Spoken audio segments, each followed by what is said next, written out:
Hello. Good morning, good afternoon, good evening to you, anywhere you are joining me. This is another Friday, another wonderful Friday. Thank you guys for joining. I always look forward to Friday night. Thank you guys for actually joining. So let me know where you're joining from. Thank you. Share the video, guys. And also like the video as soon as you actually join so that they can show we can be able to actually it can actually increase our visibility to actually to others. So just like the video, it costs you nothing. Like the video and let others to actually enjoy it. I really actually would appreciate you for joining. Like the video, share the video with your friends too, that we are live on this wonderful Friday night. I really actually would appreciate all of you for doing. Just text me, comment, and let me know exactly where you actually you're joining from. Let me know where you're joining from. Let's discuss. We're talking football today. Football today. So, guys, let me know where you actually were joining from. Let me know where you're joining from so I can be able to give you a shout. I know my brother is joining from Sheffield. Thank you from Sheffield. Thank you guys for joining. Yeah. Let me know where you're joining. Let me know where you're joining so that I can give you today. It's gonna be it's gonna be wonderful. I can tell you, it's gonna be wonderful. You can see we have today is packed, so it's gonna be a very good edition. So let me know where you're joining from. So logistic Jeff from Texas, thank you for joining. J Jeff from UK, thank you for joining. Segodi, my brother from South Africa, thank you for actually for joining.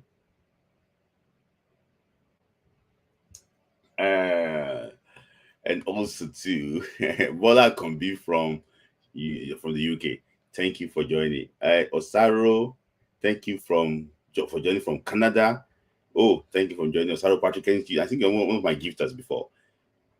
Thank you for actually for joining. Thank you for joining. So, guys, it's gonna be wonderful. It's gonna be wonderful this thing today. But let me just start. Okay, let me add my people on Instagram too. Amos Smith, they give me shout. Okay, I also give you shout out too. That's Amo joining from Canada.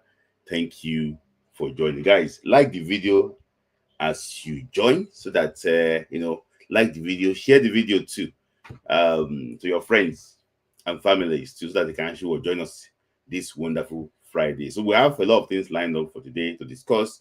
Today is going to be more interactive section. So, and also I'm going to also give you time to come and actually contribute to and be able to actually contribute what you have to say about it. And please do abuse, just say what you say so that we can also actually hear from you. Ayoni Victor, thank you for joining from Canada. Thank you, actually you. There's also, so if as soon as like the video too, there's also a dollar sign there. You can click on it. If it's $1 you have, just click on it, just to support us, guys. We have the AFCON. We have something big coming up for AFCON. So we have a project we're working towards the AFCON. So, guys, if you want to support the project, you are free. You can just click on dollar sign, support our project, AFCON project. Still far away in December, but we're going to be live in AFCON. We want to do it live. We want to have people in the studio. We want to have a studio in Morocco, have people there, discuss daily, AFCON daily, so I can give you authentic live content. We want to bring the players to our studio, discuss, we want it to be like a proper, not just only me, discussing in my office. I want to bring someone who want to be in Morocco, want to talk about Nigerian game, want to be live at the stadium. We want to make it better.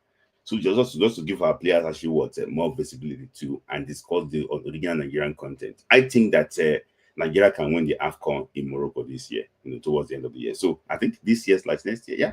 Yeah. So Kelvin Marvel, thank you for joining from Dubai. Thank you for joining. So guys, let me just start quickly. You know that the Super Eagles will play a 4-nation tournament. We actually what is going to take place in London. So Nigeria will face Ghana May 28th, and we also play against Nigeria versus Ghana May 28th, and we also play the final. Play another game again. It could be with the winner between TNT and Jamaica. So if you're in London, you want to watch the games. The venue is not. I think the venue is going to be in Brentford Stadium, but it's not confirmed yet. So it's not confirmed yet.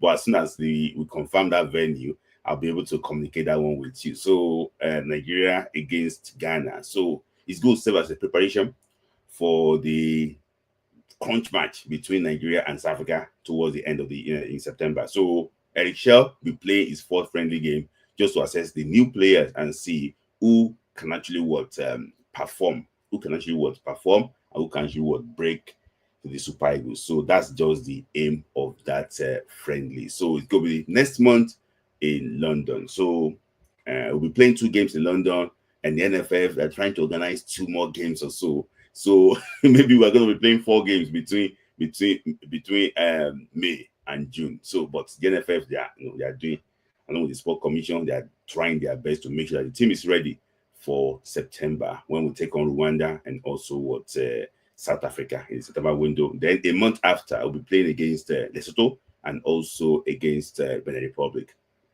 So it's vital that we get these games so that we can be able to actually prepare very well. So that is that about the friendly games. So so let me know your opinion. Are you happy about the friendly game? Are you happy about it? What's your opinion about the friendly game? So another news that actually what broadcast basically is also about Coach Eric Shell. I'm going to actually go back to him, Coach Eric Shell. So I'm just going to play some. It's going to be more interactive today. So I'm going to play interview. Just wait. Let me get the audio, so I'll be able to show you some few things. So just show you. I just want to play some things out. So just wait. Let me see if I can show what play it, so you can be able to listen to me. I'm coming. Just give me a sec. So that one is going to form the basis of what of our conversation today. Quickly.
That's true. Because, but I won't see that just for Nigerian football.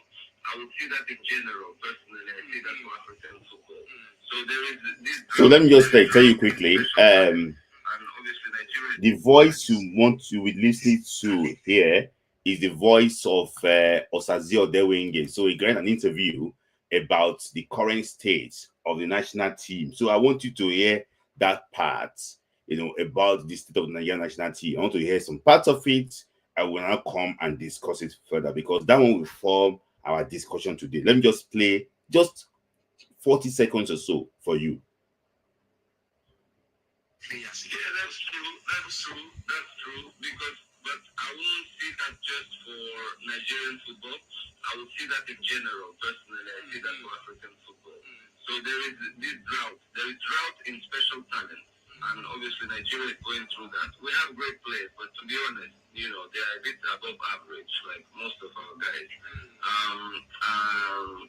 Osime is scoring lots of goals and he's alright, but he's not the greatest striker Nigeria has. His numbers wise is good, but he uses his speed and he gets goals. He's good in the air.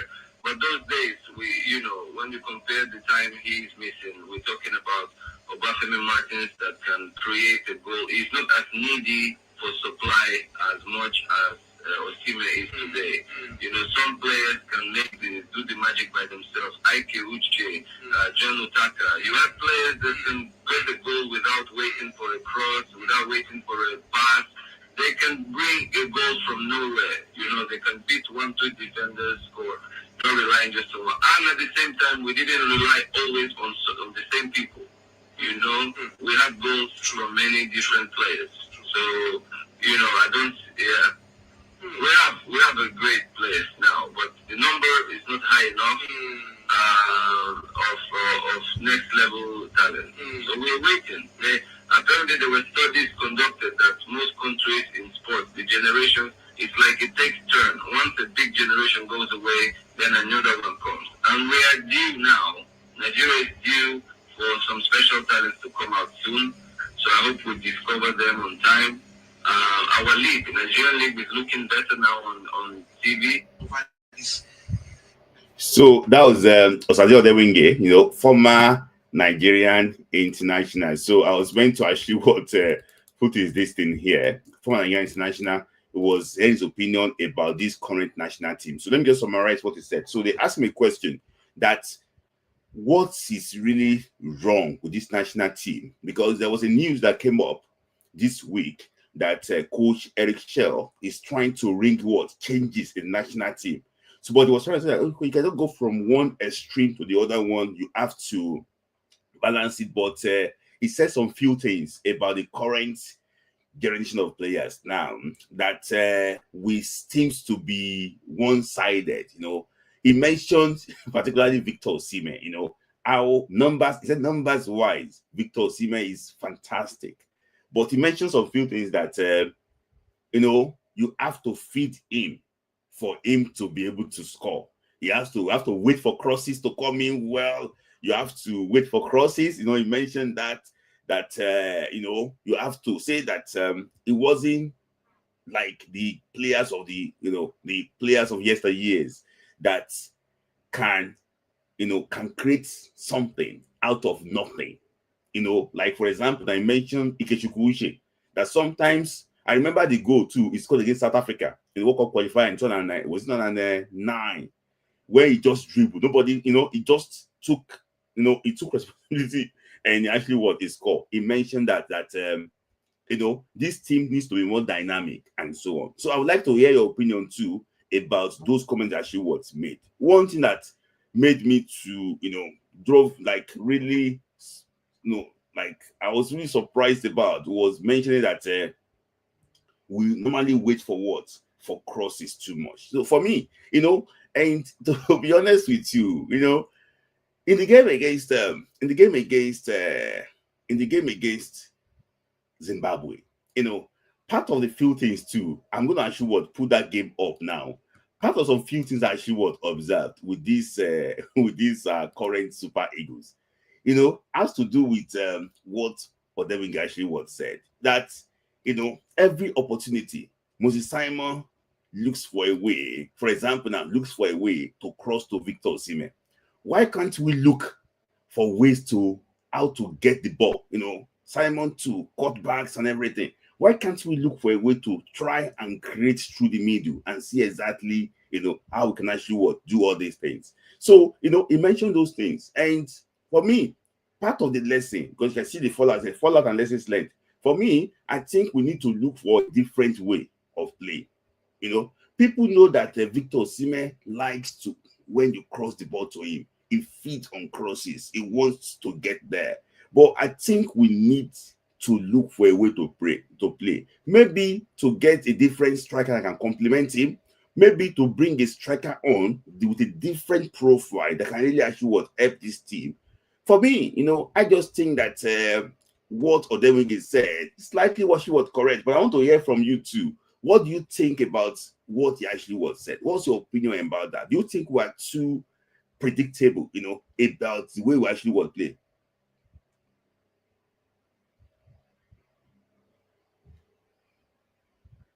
So, it's like I don't know how to actually craft it out like that. So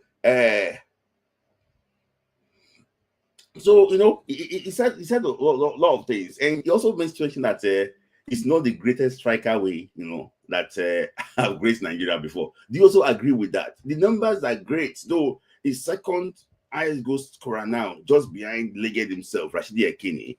But he was trying to say that there's some strikers that even came after Yekini that he thinks they're better than what's it called, than Victor Osimhen. For me, I just think that football is evolving. We find ourselves in situations like this, but you know,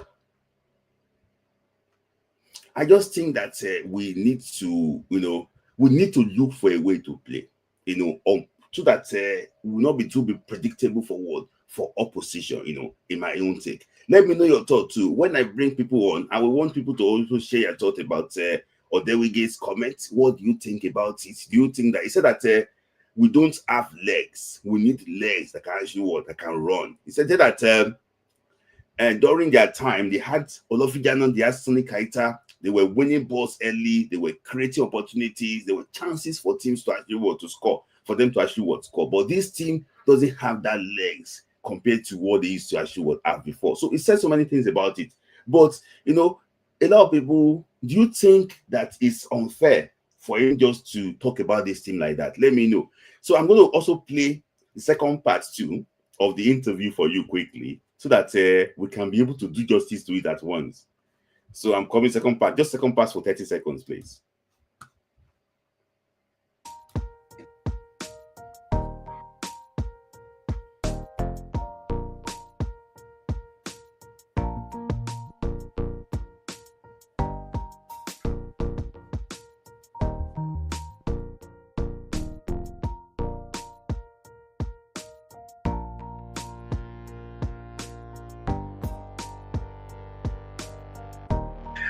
That's true. Because, but I won't see that just for Nigerian football.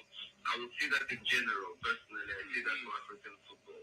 So there is this drought. There is drought in special talent. And obviously, One second, Nigeria is please. going through that. We have great.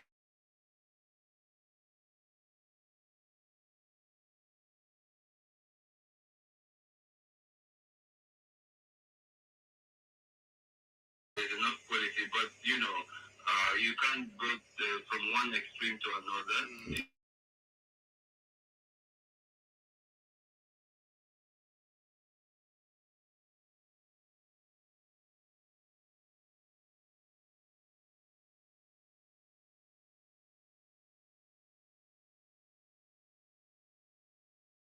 So that's just fun the part there. So let me just take some quick comments quickly about it. So my just as it is funny because I thought Shell likes to play through the middle, so it was confusing to me as well. Okay.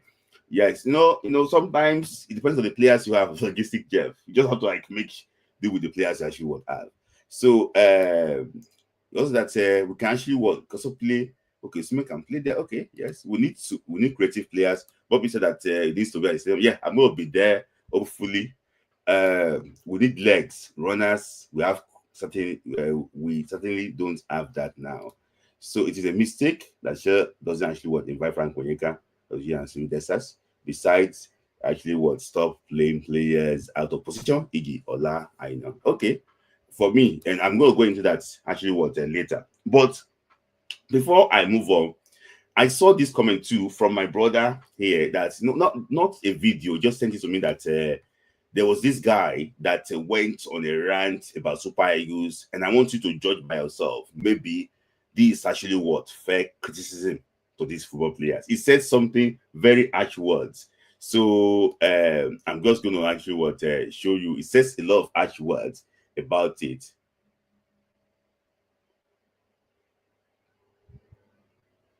So let's just look. I want to hear that. I want to show you that it works. So it says some things about it. I want to actually just let you know about that one quickly.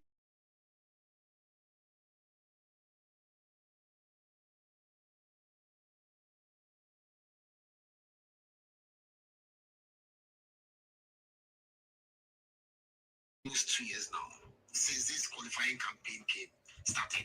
Even before this qualifying campaign, this set of Eagles, these post-pandemic Eagles, they are not good.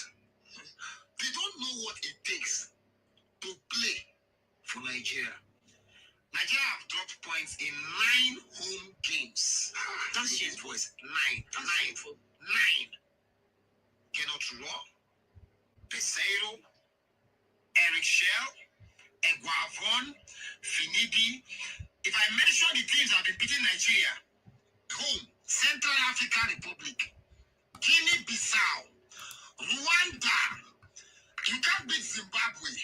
You can't beat South Africa, a big name now. Where South Africa will be made? South Africa seniors. Hey, you'll be made. So if we mention South Africa, they'll say, nah, this thing. Okay, so let me just restart it quickly. I'm coming. Sorry, one second. Sorry. I've been saying this for like almost 2 years now, since this qualifying campaign started. Even before this qualifying campaign, this set of Eagles, these post-pandemic Eagles, they are not good. They don't know what it takes to play for Nigeria. Nigeria have dropped points in 9 home games. That's shameful. 9. That's shameful. 9. Cannot Raw, Peseiro, Eric Shell, Eguavon, Finidi. If I mention the teams that have been beating Nigeria, home, Central African Republic, Guinea-Bissau, Rwanda. You can't beat Zimbabwe. You can't beat South Africa, a big name now. Where South Africa will be made. South Africa seniors. Hey. You understand? We don't be made. So if we mention South Africa, they'll say, nah, this thing. These are the teams that have been. Sierra Leone came from 4 goals down to equalize 4-4 against these post-pandemic boys. And you go about expecting them to do what exactly? I have said it here 1 billion times. I've said it here. I've said it on every other of my platform. These boys cannot go anywhere. These boys are content creators. They're supposed to follow Pella. They do TikTok. Or follow Ivana. They dance for TikTok. That is what they should be doing. They're not good. So so before I go to my submission about that, it's funny, but let me just take thank you for that gift, guys. We have the dollar sign there too. You can just click on it and actually give us. Thank you for that. Thank you for that gift, which I will appreciate you. So those on Instagram, I'll be leaving Instagram now, guys. Go and join on YouTube. Go and join on YouTube. I got football on YouTube. Go and join on YouTube. And I'm going to take those comments there. Go and join on YouTube. Guys, click on the dollar sign too. That's so actually what join us. So I'm going to end it live on Instagram now. I'm gonna actually join directly on YouTube. So guys, go and join on YouTube. So that's that for me. What made it funny to me basically was that he said that post-pandemic Eagles. I don't know where he got that name from, but he said some truths. Let's call a spade a spade. Since 1981, Nigeria has never lost at home in a World Cup qualifier until when Central African Republic came to Lagos to beat Nigeria. 1981, the 2-0 against Algeria in 1981. That was when Christian Shuku was still playing. In fact, that was the last game of Christian Shuku as the player of the Super of the Green Eagles then. This team, the record has stood for like 30-something years. They broke the record. This team broke the record. Nigeria have never the worst AFCON performance since 1982 was to the last, not the last AFCON, 2021, 2022 AFCON. So, my issue is that we have these players, they play for one of the best clubs in the world, but do you think they have this desire, the art to actually want to win? For me, I don't see character in this team. I have to be honest with you. And the coach can actually even agree with me. I don't see characters in this team. Some players show character, but not all. For a player like, I don't want to mention names now. A player playing for AC Milan. When you watch him play, I don't know his debut now, you would think that he's just making his debut for Nigeria. So some of these guys play, they don't have that zeal that they want to win. I want to now ask this question. Do you think the club they play for affects the way they perform in the national team? Because, sometimes when you look at it, maybe they are used to fighting relegation. I don't understand. So because I think he's right in some of the things he said. What's your opinion about that? Because for me, when you look at it this way, Nigeria went 4-0 up against Sierra Leone and we drew 4-4 at home. At home. We scored first against Rwanda and we lost the game in Uyo. The same thing too happened against Zimbabwe. We went and small collapse, lack of concentration. We drew the game 1-1, a crucial World Cup qualifier. So I don't know, maybe this generation is golden. I don't know how to say it. I don't know if it's golden because everything around this team does not look like that. I don't understand because with due respect to those that have worn the green, white, green color before, we see that this player is area of player, golden generation. But for me, I don't think they are golden. Or in my own opinion, I don't think so. Because most, Nigeria has never had this bad start to a World Cup qualifier before. Since 1974. No, not like this. Since 1974. Nigeria has never failed to win our first 5 games since 1966. 1966 in a World Cup qualifier. So when you talk about playing this thing, playing for glass is why sometimes I said it on Eagle Striker podcast. If you like, score with your teeth for your club. If you don't perform well for Nigeria, I don't have any business with you. I don't have any business with you because what's the point calling you and you cannot deliver? You cannot deliver. The years, that's why I said the years that we have failed to qualify for the World Cup. See, when the last time we failed to qualify for the World Cup, that was 2006, before this last one. We had 21 points. 21 points. 21 points. We had 21 points. We won 5 home games? We drew 1. We have never won 5 home games now. Out of 6. I think we won 4 home games, we drew 1. That was, so I don't know how to place this team.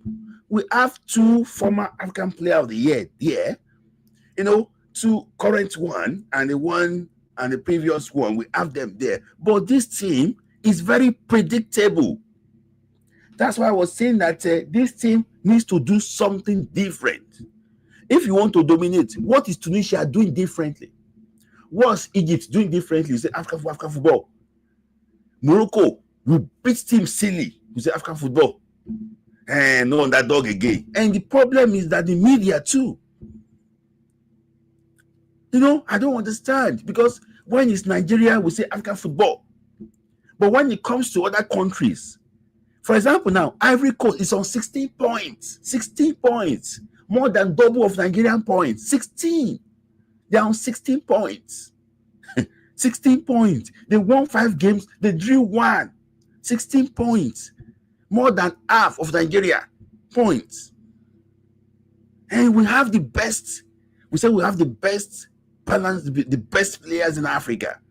What is now wrong with this current generation? What is now wrong with this current generation? Because they don't have the mentality. Because sometimes we are even looking for goals. You will see them. They are not playing as if they are looking for goal. They are just this. There's nothing. Simon is doing what he likes. Anyone is doing what he likes. There's no urgency. There's nothing. I remember some of you that are old enough here, when Nigeria was looking for goals, 92, Stephen Keshi will go forward, effectively instruct, go forward, but still organize everything. Everything, they're okay. But this team, I don't know what is super in this team until they show me that they can actually deliver. They show me they can actually deliver. There's so much. He said that I would even say something. I don't know, maybe you heard about that. He said average, our players are average players, which is true. There's a reason why our players are fighting relegation for their clubs year in, year out. There's a reason for that. There's a quarterfinal. Is this semi-final now? I don't know. Quarterfinal in the Champions League. I don't think there's any Nigerian player there. Quarterfinals of the Champions League. There's no Nigerian player there. We only find Nigerian player in Conference League, Europa League. No Nigerian player in the quarterfinals. No Nigerian. So we don't really have these elite players again.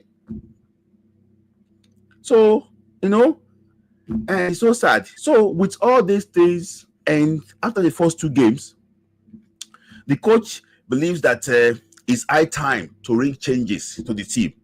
So the coach said that there's some positions that he would like to actually to change things around there. And I'm going to start with the position first. So I'm going to start with the goalkeeping. I don't have a first-hand information about what is wrong with the goalkeeping department. But when I digged deep,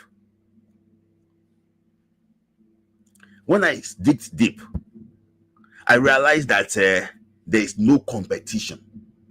That was the major reason. There was no competition. That's the major reason. So it's looking for a goalkeeper that can play from the back, a goalkeeper that can also add some few things to the team too. I can be the defender, also play from the back.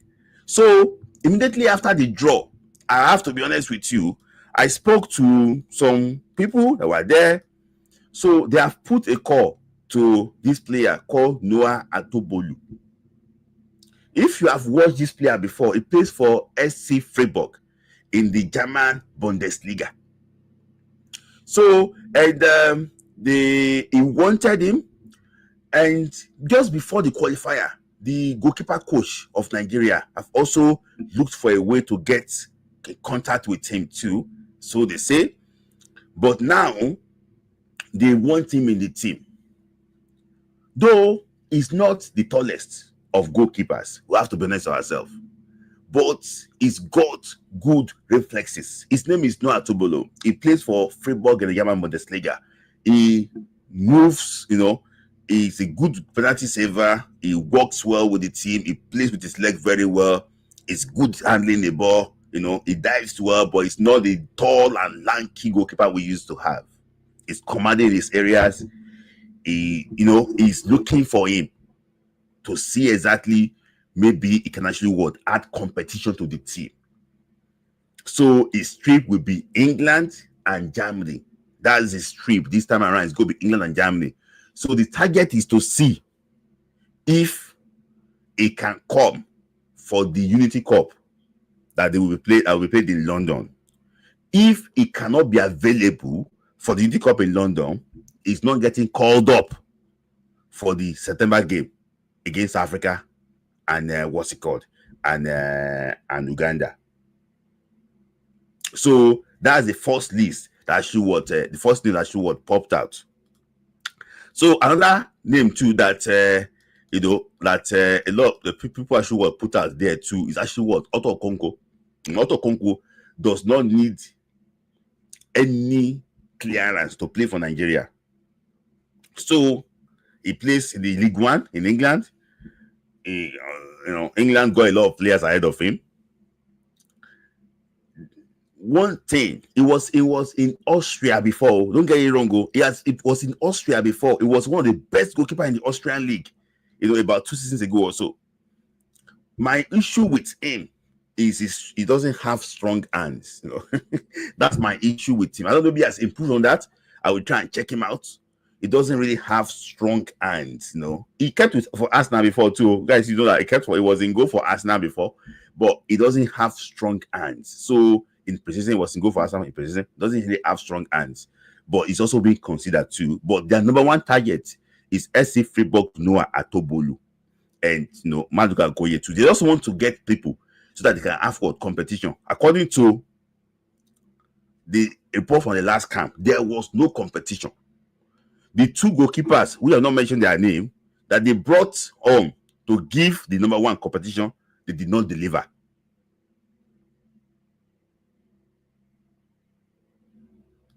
So that is that. So people have been talking about, I don't want to bench Wabali. What's even wrong with this coach? He has been performing well. The coach is not fighting with you. The coach is just saying that he wants competition. Be honest with yourself. Be honest with yourself. Since AFCON, your number 1 has not been super. Let's be honest with ourselves. Your number 1 have not been super. Let's be honest with ourselves. So he's just trying to look for what? For competition in that area. So that at the end of the day, we have this thing. So now, he mentioned another place too that is very serious, and that's the position of this man. That's the position of this man. He's the captain, the leader of the team. But one thing that you have to know is that age. I don't know. It's authentic age, maybe responsibility, and the competition is facing. For me, I think he was not really happy. And for me, even I know if you have followed this channel very well, I've supported Eric Schell for a very long time. I'm a big fan and I still support him. But for me, I think that he should not be too upset about what Ekong did, what the mistake that happened.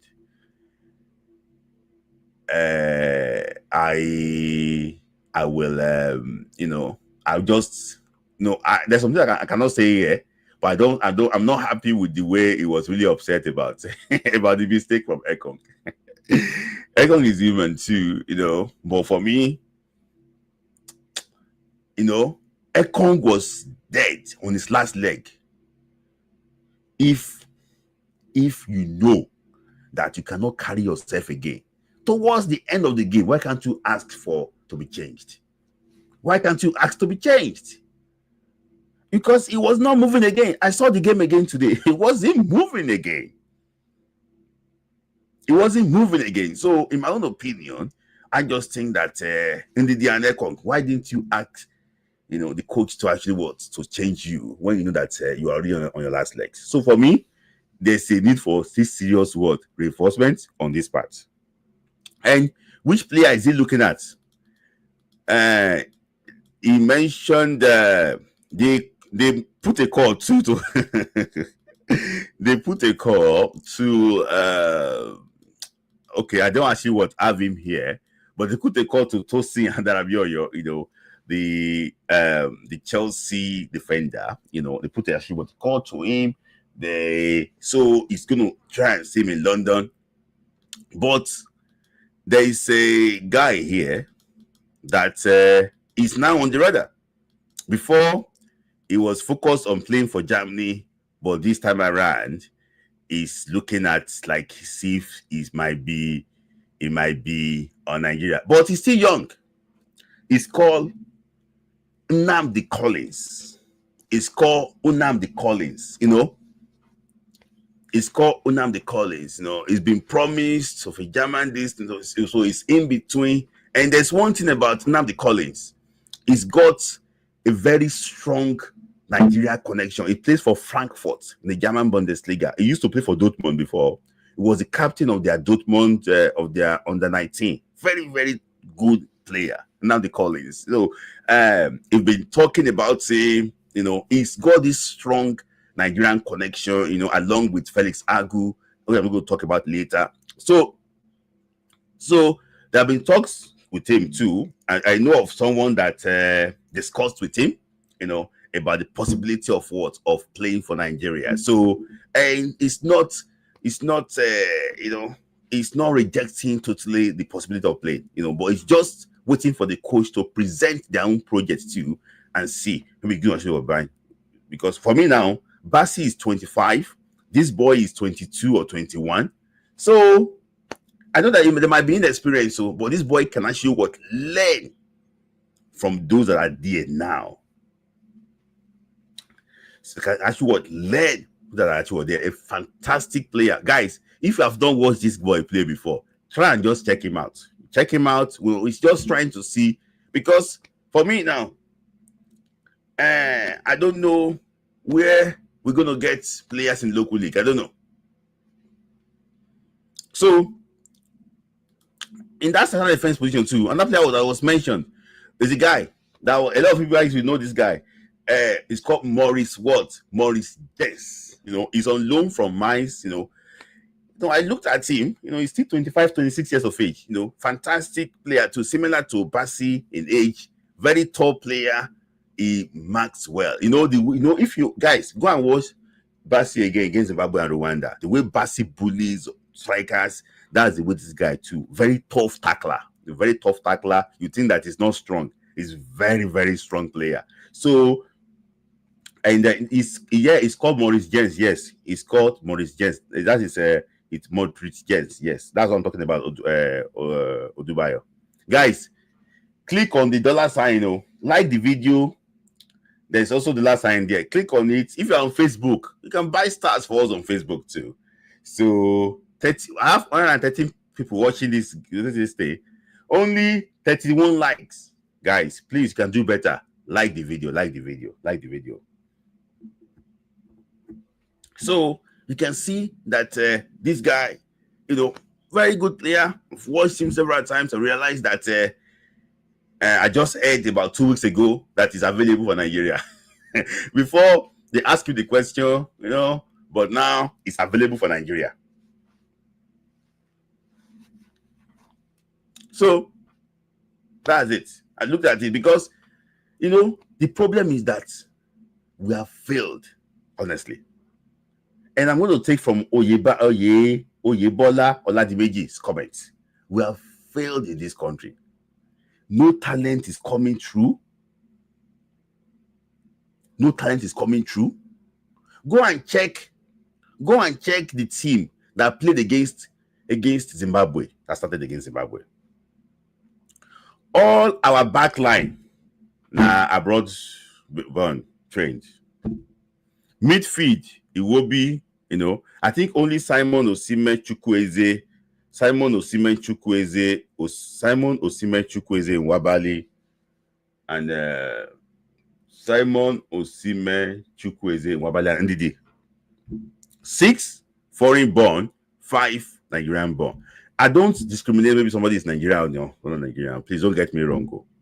But I just think that we are now relying on foreign born players, which is not bad. It's not bad. It just shows that we are not doing anything at home. No talent is coming from under 17. When last do you see a Nigeria playing under 17 that is now doing well? When last do you see a Nigeria playing under 17 like Osimhen said? That was the last time. The player that meant to be playing for Super Eagles, And you see the boy that in 2019, the boy that got in trouble in Norway, it's Norway or Denmark. The boy. So, like, when last did we have talents playing for Nigeria from under 17 or from the local league? When last? We have failed in that area. So, for us to get something now is shortcuts. This shortcut now, I won't lie to you, is submitted the list of 9 players. It's shortcut because Legend himself, Odegbami, he went to go and watch an MPFA game. He said there was no player. He did not see any player good enough there. The scouts that came to watch the game did not see any player. And this team were top teams in Nigeria, top 2 teams in Nigeria. No single player. They cannot spot any single player. In the MPFA game, scouts came, they went empty-handed. No single player. Thank you, Sport Grinder. Sincerely, I think he's toying with the idea of shifting back to left back. He needs overall left back with Nnamdi Collins, James, and this. Okay. I'll come to that. Thank you, Sport Guy. I'll come to that. That's what I'm going to next. So, James is available now. But the best time is for him to call him and come and play against Jamaica, against Ghana. Let's see what he can do. Then don't come and throw him to the game against Rwanda or the game against South Africa. Let him play with the boys first. Let him vibes with them first for at least 10 days. So he knows exactly what to expect in September. We need options. So another player that is considering actually what, this is going to be like a backup for Bassi than a starter. Is actually what is Felix Udoka. He's a guy that is not strange to Nigeria. He has been to Nigeria before, and he's been to Nigeria before. He's a guy that likes Nigeria, and I can tell you that out of the foreign-born players that I've seen be profiling here, this guy is like Africa. He's built for African football. In fact, if this guy play for Nigeria, he might likely even send Gavin Bassi to the bench. But due respect to Bassi, but this guy is a very, very good player. This guy is very strong on the ball. He's a very good player. He can play as a left back and also as what? As a central defender. Very, very good player. In fact, he's a dependable player. I wish I could actually show you some of his clips. He's a dependable player. I play for Pakistan in Turkey. He's a dependable player. He's injured now, but he's coming back gradually. So, guys, if you want me to read your this thing, Osaro Patrick, thank you. Thank you for the gift. That's my gift. Thank you for your support. I really actually appreciate you, Osaro Patrick from Canada. Thank you. So, now, people, let me just go to Sport Grinders comments quickly. So, sincerely, I think, see, the issue is this. I understand Eric Shell, and I can tell you, based on my own assumptions and some inside sources too, there's a way Eric Shell wants his left back to play. I don't think Bruno Onyemaechi is giving him that option.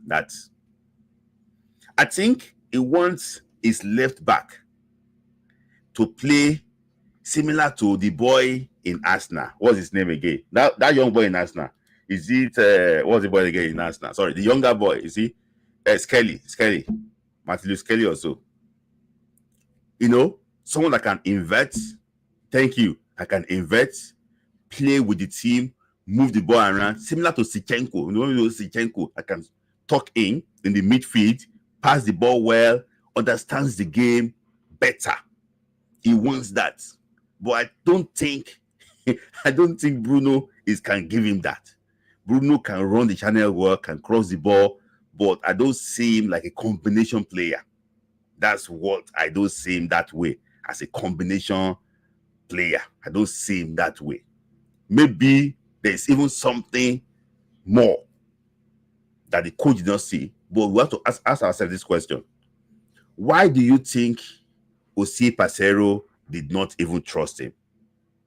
why do you think this man did not trust him? He said that position, he needs to move Layi now to his normal right foot, normal right. Like he wants Layi not to play right back, so he needs a new left back. And the only left back available now is this man, Felix Agu. Felix Agu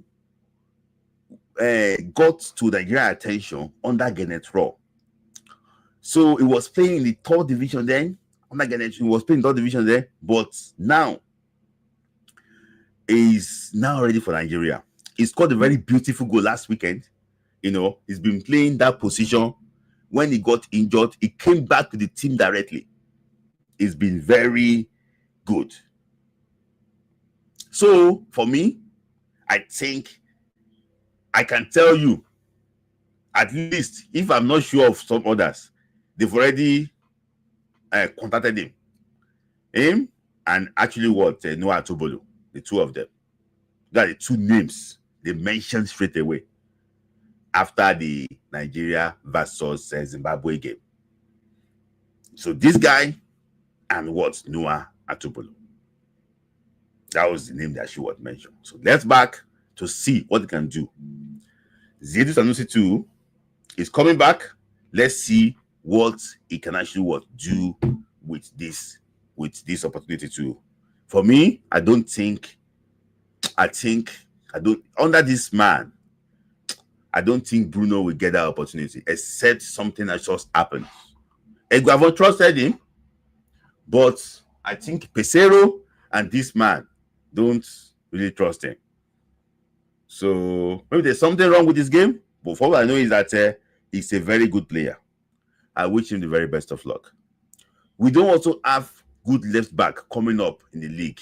For me, a player came to my mind, Sheun Ogungunride, one guy like that from Remo FC. But these guys are like, I don't know.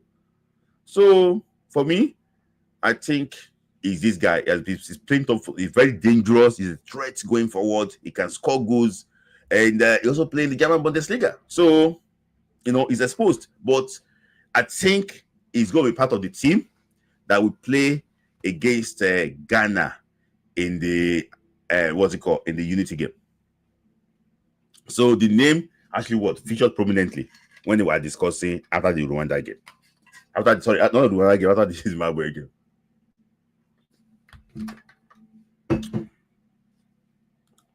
So now he mentioned that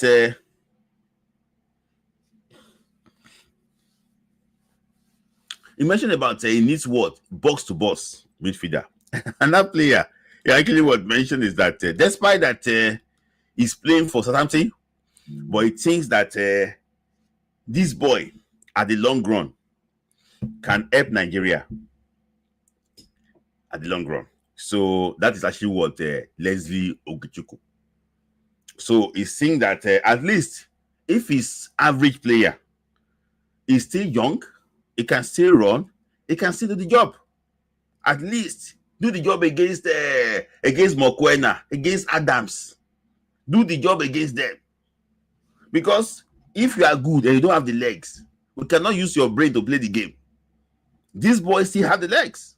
So, and I think that we don't know what the future holds for him. We don't know, maybe he's going to stay in Chelsea next season or he's going to go to French League. We don't know. There's clubs looking for him. But this boy is 21. He can still develop very well. So, for me, it's not a bad option to have off the bench.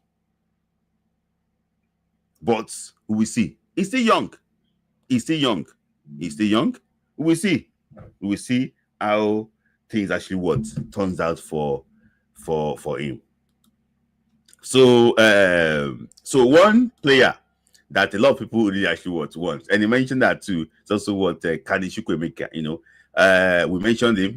Nigeria's podcast just before the list got out, and I think you can see him. He was born in Austria, but he plays for the England on the age team. So Austria under this coach, what is his name called? The former Man U coach, this man from this German man, what's his name again? The former Man U coach. Is it Reiniak? So he contacted him to play for Austria, but I think I don't think he wants to play for Austria. So he's eligible to play for 3 countries: Austria, England, and Nigeria. But on all his platforms now, it's now Nigeria and England. It used to be England, Austria, but I think he changed the whole thing to now Nigeria, England, Nigeria, England, Nigeria, England. So family sources say that it's closer to its Nigerian roots, and I think that it can also be of help for Nigeria. It might not be now, but it might be in the future. Let's be honest, I said it can be in the future. Some people are saying that this thing. Let me tell you something. Again, Rwanda invited Standard Liège under 19 player. Some of these young players under 19, this thing, they were playing it. There was a boy. He just left under 19 of Standard Liège to one club in Belgium. He played against you when he went to play against Rwanda in Kigali.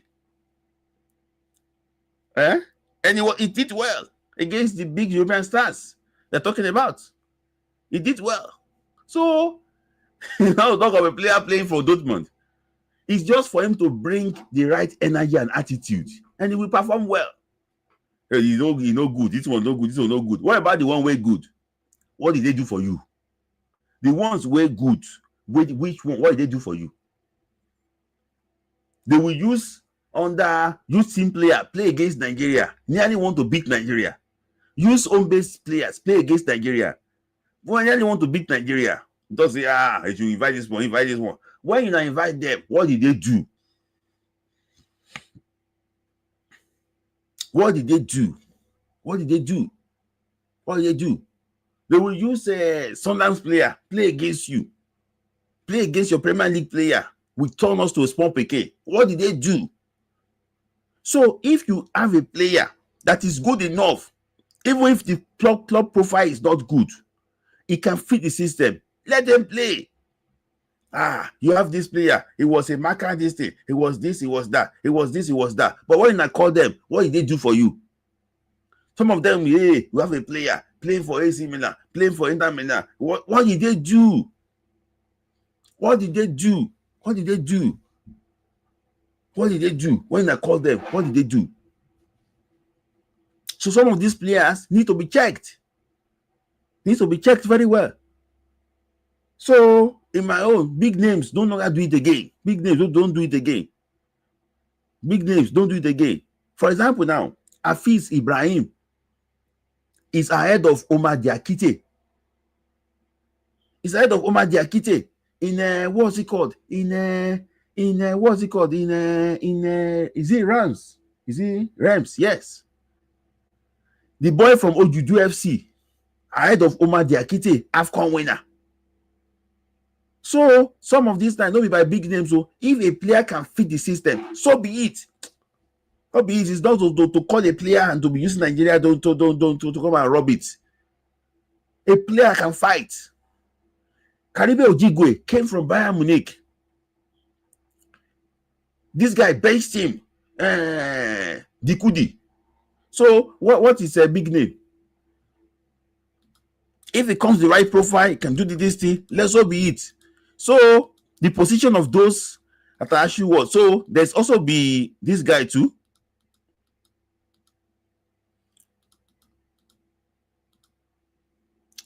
Njima. So it's not as if this guy is part of his plans directly, but I think that when he's meeting Felix Agu, he's going to also have a conversation with him too.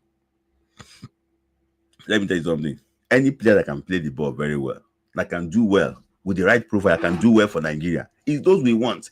All these numbers coming from numbers, they do them again now. Numbers is not doing it again now. The numbers are terrific. Numbers, no be person we get top scorer in one country in Europe. He could not head the ball properly. When you invite him, call national team, he could not head the ball properly. I don't want to mention him.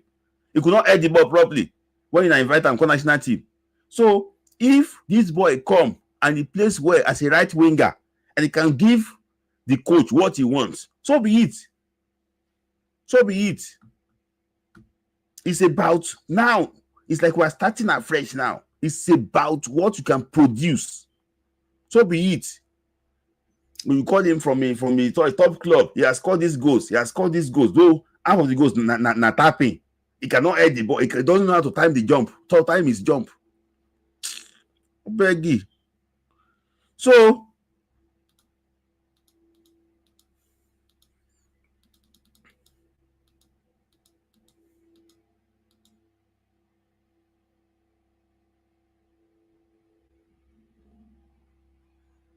yes, so so back up to Victor Osimhen. This guy name and George Lenikena have been featuring what prominently.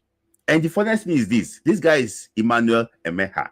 He plays for Strasbourg FC in France. He's called to play for Togo and also for Nigeria and Holland. He's playing for Holland currently at 21. Very, very good player. He said it before. I put it on my story that can you see? He said it before that can you see that what? First team wonder. Can you see? It's speaking of Nigeria over. Yeah, was in my room there. Can you see? He said it before. But what is the what? Why can't we bring young players like this over underage? Now they're going to be bringing old players. So he has been scouted, and because he's playing in the French league, that's why his name was actually what mentioned. But I know that he's doing well now. He's doing well. He likes Nigeria. He likes Nigeria. That is what you can actually deny about him. He likes Nigeria. He is a big. He likes Nigeria so much, and it can convince him to play for Nigeria. But this guy, we had something different to our attack. He can beat defender. He can score any manner of goals. So his idol is Victor Osimhen, and that's going to be the opportunity. For example, now, if you want to convince this boy to play for Nigeria, just give Osimhen the phone. Call him. Yeah, Osimhen, call this boy. Yeah, come and play for this thing. The boy will play for Nigeria. Osimhen is everything. He likes Victor Osimhen. And the boy is very young, 21, 22 years of age. So for me, it can add value. So I'm happy that Eric Chell is looking towards his direction too. So that's actually what the number of players who actually have that the coach actually was looking forward to see if they can actually add value. So who are the players that can be the casualty? I'm not saying Nwabali directly, but if you see a goalkeeper that is good enough, we have to remove emotions here and we bench him. That's my own thing. Remove emotions here and we actually we bench him. That's it. Remove emotions. Yes, this guy I'm here is not helping the team at all under anything. He's not helping the team.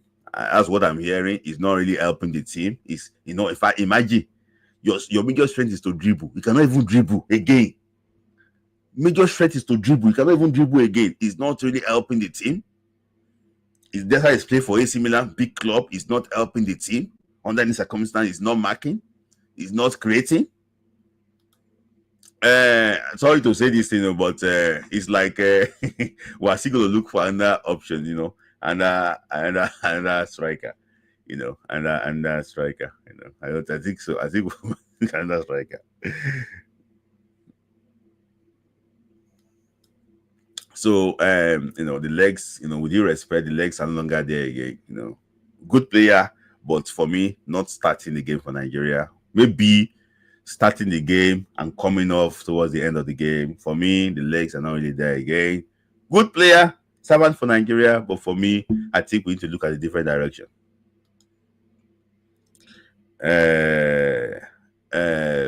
For me, the problem is I don't think the coach likes him. I like him myself. I don't think the coach actually likes him. I'm going to post the link now in the chat box quickly. Guys, if you want to join, be fast, please. So, no, I'm going to come to Tolu. I'm coming. Guys, Logistic Jeff. Okay, Logistic, I think let me just check my DC. Logistic Jeff. You have not bought my DC. You want me to pin your... I'm not going to pin your this thing. No. You've not, but you didn't buy my badge. You want me to? I won't pay you. If you want to buy your badge, put that comment there again. I will pin the comment. I will address that thing to you about Tolu. I will address that Tolu matter to you. But you didn't buy my badge. You want me to talk about your comment? I will not talk about that to Logistic Jeff. So I can only talk about if it's Sport Grinder now. Sport Grinder, Monso Gumbade, Osaro Patrick, that people are such for, and it's Bill has bought my this thing. Guys, buy my badge. Buy the badge. If you, I will address your comments. If you buy the if you click on the dollar sign. So this guy, for me, I'm a big fan of him, but I don't think that the coach is a big fan of him. So his position is really under threat, in the team. So yeah, Ekong, you guys know that despite that's a good start for Nigeria, almost 2 games before 80 caps for Nigeria, one of the most capped players in that team, very experienced player, 10 years in the national team, but at this time, almost 10 years, we need somebody that can come on. He can come on towards the end of the game, but for me, I think I just think that it's not part of the team, but I just think that we need to look at a different direction, slightly. That is actually what that's about. Those people actually what that are not. So let me know your thoughts about that. In my opinion, but I think that that's actually what Eric Shell for you. So the good thing is that the NFF, and I have to actually appreciate them for this. They are working hard. They're working hard. They really want to actually to get 4 games, 3 to 4 games for us to actually play. See, guys, if you like, comment from now to tomorrow. If you don't buy my this thing, I'm not read your comment. Like I'm acting like IoT now. Okay, Logistics Jeff. Now you don't buy now. Okay, I will now address. Now your team teach me what go. So I will now address your comments now. So Logistics Jeff. See, the issue is this, Logistics Jeff. Yeah, I feel like bring you. You must be a very funny man. Logistics Jeff. The issue is this. Let me just bring your comments out. The Arokodare issue is this. I'm not saying Tolu did not perform well, honestly, but I'm just trying to make it sweet and talk about we can't jump and everything. But the issue is, I think the coach is looking for a different profile striker that can give him something different. He's looking for someone that can take on the defender, someone that can, add something slightly different to what. For me, I think that everything that Tolu can do, I think Victor Osimhen can even do better. If you understand what I'm talking about, what Tolu can do, Victor Osimhen can do better. But where do you think Tolu can complement Victor Osimhen? I don't know that. So even Osimhen got more qualities than Tolu Arokodare. So he's looking at a player that can be different. So I hear that can be different from Victor Osimhen slightly. Someone that can, can take the initiative and, just to change the way we play. So I think that's actually what he's looking at. It's not as if Tolu did not do well. Tolu can still be in the team, but for me, I think he needs someone that, based on what I hear, and I think that those things too will come out when the next team list comes out next month, when we actually assemble in London for the Unity game. He wants a striker that is ball playing this thing that can really actually help the team in a different way compared to Victor Osimhen. So that is that. I hope that one answers your question. I took my time. Thank you, Logistic Jeff, for that gift. I should appreciate you. So all of you, put in comments if you like. Comments. Thank you, Logistic Jeff. Thank you. So see, you guys have told me to Eric Shell's agent. I'm not Eric Shell's agent too. I'm just doing. I like him. I'm just doing my beat. So I have my first caller here. You know him very well. I hope he's not fighting today. Because I don't mention some players that he doesn't like me to mention. So let me just bring him on. IoT, thank you for joining IoT. Good evening. Good evening. I think your camera is happy. I don't know, maybe you said checking. Can you see me? I can see you, but it's like it's blurry. It might be the setting. 1 second. Let me see. Okay. If I remove the blur. Bola can be. I will not read your comment until you go and buy the badge. So if you say what I'm hearing, be hearing different thing. So your go maker. Go maker. Mecca for what now? So I see before I actually what you want to make any comment. I see that there's one interview, coming up tomorrow. It's going to be premium live on the Good Striker, and tell us about it first before we dive into our conversation today. Tell us about it first. I mean, a good conversation with a Nigerian player, who plays his trade in Saudi Arabia right now. Started from the MPFL, was the best player in the MPFL. Yeah, I know him. Went to Sweden, didn't have the best time there, went to the second division, did well, eventually left and took his talents to Asia. Spoke to him about his journey, had ups and downs while he was in Asia, his fair share of injuries. But, a very interesting personality. Unfortunately, lost one of his siblings. So that took on him as well while he was playing football. And, he has, if you look at his career path, he's somebody that does not do more than 1 year at a club. He joins, he joins a club, he makes some money, and he moves on to the next club that pays him even more money. They always say that there's no loyalty in football, and I think it's one of the proofs that there's honestly no loyalty. Because I was asking him, and he said, "See, now where the money come, now they go. If somebody and gives me a higher offer, he's on to the next one. He doesn't have any time to waste, know." And obviously, he went to Asia fairly early when he could have still played in Europe. But again, he said he looked at the numbers that were written on the contract that they offered him, and he told his agents that's where we're going. Once he said the numbers on the contract, he said that's where we're going. So it was a fine conversation with him. I enjoyed talking to him. He's a nice guy. And he's also doing some work back home in Nigeria, trying to bring up more talent. Once he's done with football, he said he's going into talent identification and trying to or agency. I mean, same difference. Same. Interesting conversation. I enjoyed talking to him. Yeah. Okay. And he has been part of the Super Eagles in the past as well, called up by Geno Raw. Yeah, that's true. Yeah. During that time, to get it.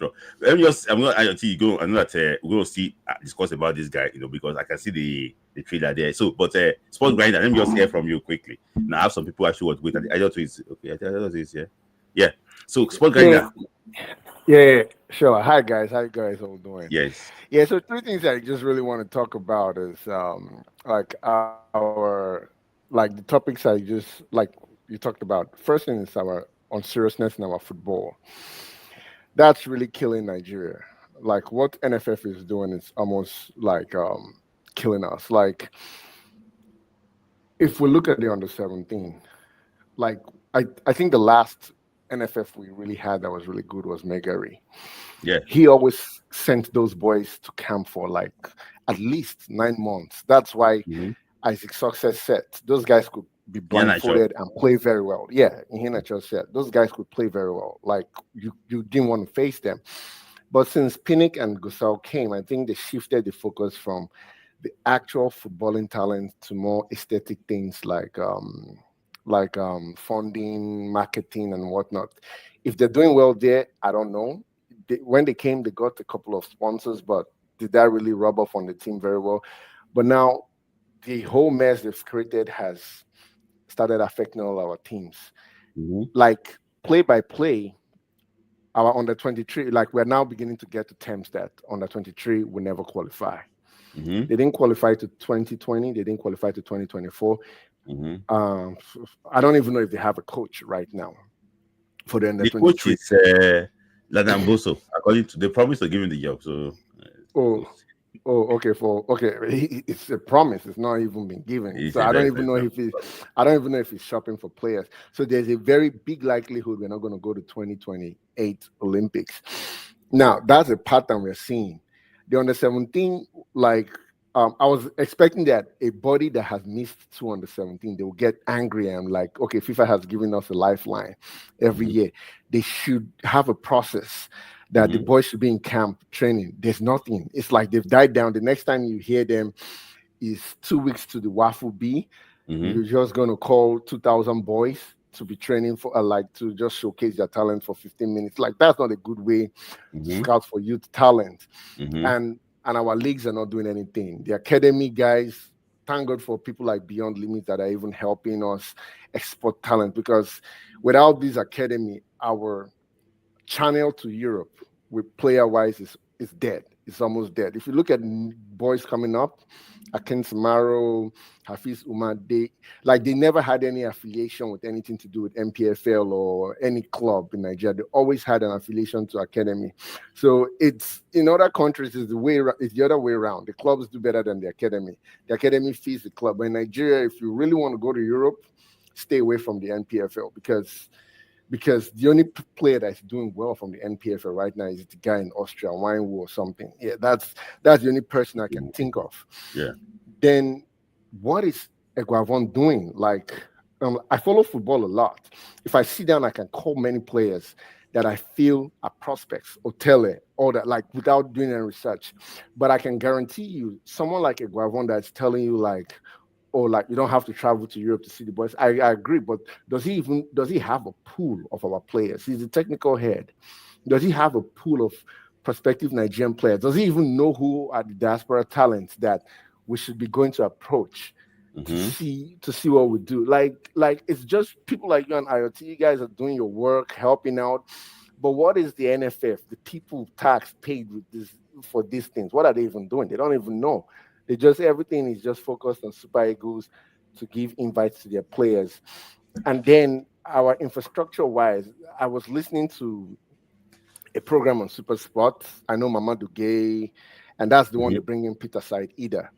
It's a big shame that Mamadou Gay even had to start yabbing Nigerian. Like, imagine you guys are going to Uyo. What happened to Lagos? It's a big shame that a country like Lagos, a city like Lagos or a state like Lagos does not even have 2 functioning stadiums. Like, if you look at the big cities in Africa, most of them tend to have 2.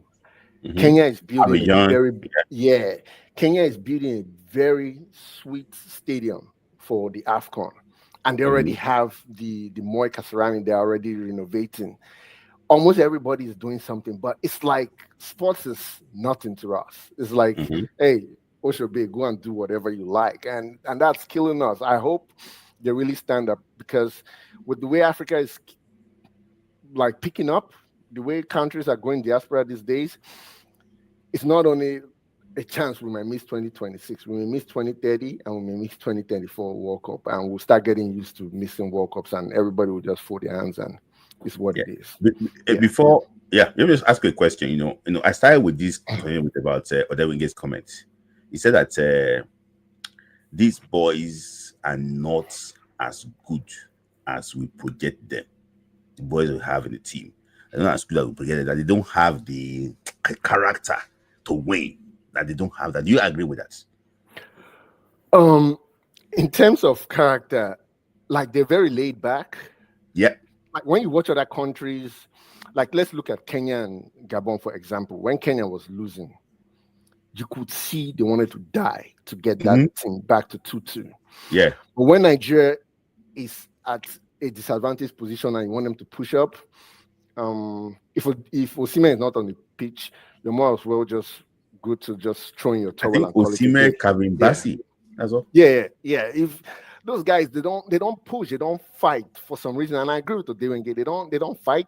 Are they average talents? I want to believe that most of them are average talents. We feel that they're world class, but when you start looking at other countries and comparing it to Nigeria, then you start seeing that once you take out Osimhen and Lookman, you almost start having a very, very average Nigerian team. A very, very basic average Nigerian team. Like Zimbabwe's midfield. I want to believe Zimbabwe's midfield is on par with us, because they have a guy from Nessie. They have some guy from Championship, Championship, Cardiff and Southampton. There's no difference. So there's no difference. So I think we started overestimating our players, and maybe they're hearing this side talk saying, we sabi, and it's getting to them, and they're laying back and thinking that they're supposed to, just walk into games and win. But I don't think they have the fighting spirit or mentality to win games, to grind out games. Yeah. So okay, thank you, small guy. But you said something before I let you go. I don't know. I can see you there. Before I let you go, you said something that I gave reference. Somebody asked me a question here because you didn't buy my buy. That's why I'm not reading your question, but I'm just going to say it here. So that have we used calculator to qualify before? Yes, we have before. In 2001. And you came to Nigerian FC podcast on English Striker there, and I said that we have been in fact in a far worse situation like this before, and we look for a way to navigate ourselves and actually what we call for the World Cup. But do you think, I was comparing that Eagles to these Eagles? They are so different. So 2000. So 2001. Looking at where we were, and then looking at the team in that was on top, and looking at the teams around us. In 2001, Liberia was not all that. They just had way of pushing them. So there was and Ghana was supposed to be better than Liberia. So there was that belief that, guys, just do your part. So this Liberia would drop points. So there was that belief. In 2006, there was still that belief, but Angola stuck it out. Now, in 2010, what was different was because why we even qualified was because CAF made that qualifier, both CAF, AFCON, and World Cup qualifier. So everybody was fighting to the last day. So that was why Mozambique could beat Tunisia. And that Tunisia team were not all that. But this time, we are facing a team that has, if you look at South Africa, they're very good. And it's not that because they have good players. Their chemistry is crazy. Out of a starting 11, their whole backline is Mamelodi Sundowns. They're doing it now. Not really Sundowns, Yeah, but there was a time they played one game. Out of 11 players, 9 of them were Sundowns. It's almost like you're playing a club. Even if you're like from Barcelona, if you're scattered and you have only 4 days to come and play teams like that, it's almost very difficult. Will South Africa be embarrassed in the World Cup? Most likely, but what they have helps them a lot in Africa. So I don't really see them dropping points, except FIFA takes that point and we get the points from them, beating them. But if maybe we play a draw, we are hoping for Rwanda and others. I'm not really hoping anybody to. Let me just, before I let you go, let me just say something. In 2001, I said it here before, where there were 3 games to go. And you were 5 points behind Liberia. We had to pray that Ghana beats Liberia in Monrovia. Remember? I remember that day. We were playing against Sudan in Omdurman. And Ghana was playing against Liberia in Monrovia. I remember that day. I was just hearing that report coming from Monrovia is that Ghana is leading Liberia in Monrovia. I was like, what happened? So, everything fell. When that result came, we knew that, Nigeria qualified. And we did our job. 2006, it was 2 games to go. I mean, if it was like more than 2 games to go, I think Angola would know that. Remember, Angola nearly drew the game against Rwanda in Amaru. Yeah. It was an 86-minute winner. Winner. So for me, I think that if these boys, which I know that they're expecting South Africa to respond to the query and everything, which I think that we're going to take the points. I have to just be. I don't need to read this thing because they're going to take the points from them. So most likely, like the president shows that they will always take it. They take the points from them because there's no way they take the points from them. So we have to do our part. We have to do our part. And that is why this guy is thinking that come on, this June he wants to make sure he stay with this team very well. So thank you, Spon Grinder. That's very insightful. I like your sharp memory about the grand football. And Nigeria, we don't take it easy. See, even in '98, that we qualified before the game against Guinea, we drew against Kenya. Remember the second game against Kenya? We had to sack Amadou and bring Philippe Closet. Come and finish the World Cup qualifier. Nigeria, we like to make things very hard for us. We make it very hard. Other countries are. Thank you, Spoker, for joining. I'll be expecting more from you. I really enjoyed the conversation. Thank you. Sure, no worries. All right. Yeah. So, IoT, do you think these guys are overrated? I was listening, and I was just noticing certain things. Your team, I mean, you share the paper where you take the notice because I think wants to destroy yourself.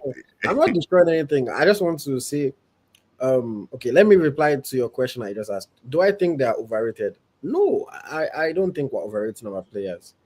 Are the players living up to expectation? No, they are not. Does that mean that they are being overrated? No. No one has come here and told you that our Super Eagles players are the best in the world or anything like that. But are they quality players? Yes, they are. But IoT, you want to say that it's better than Alan. One player is better than I don't know what you mentioned. Osimhen is better than any striker in the world. That's the one that I'm hyping to that extent. Osimhen is the best striker in the world. Other than that, Robinho, did he live up to the expectations? No.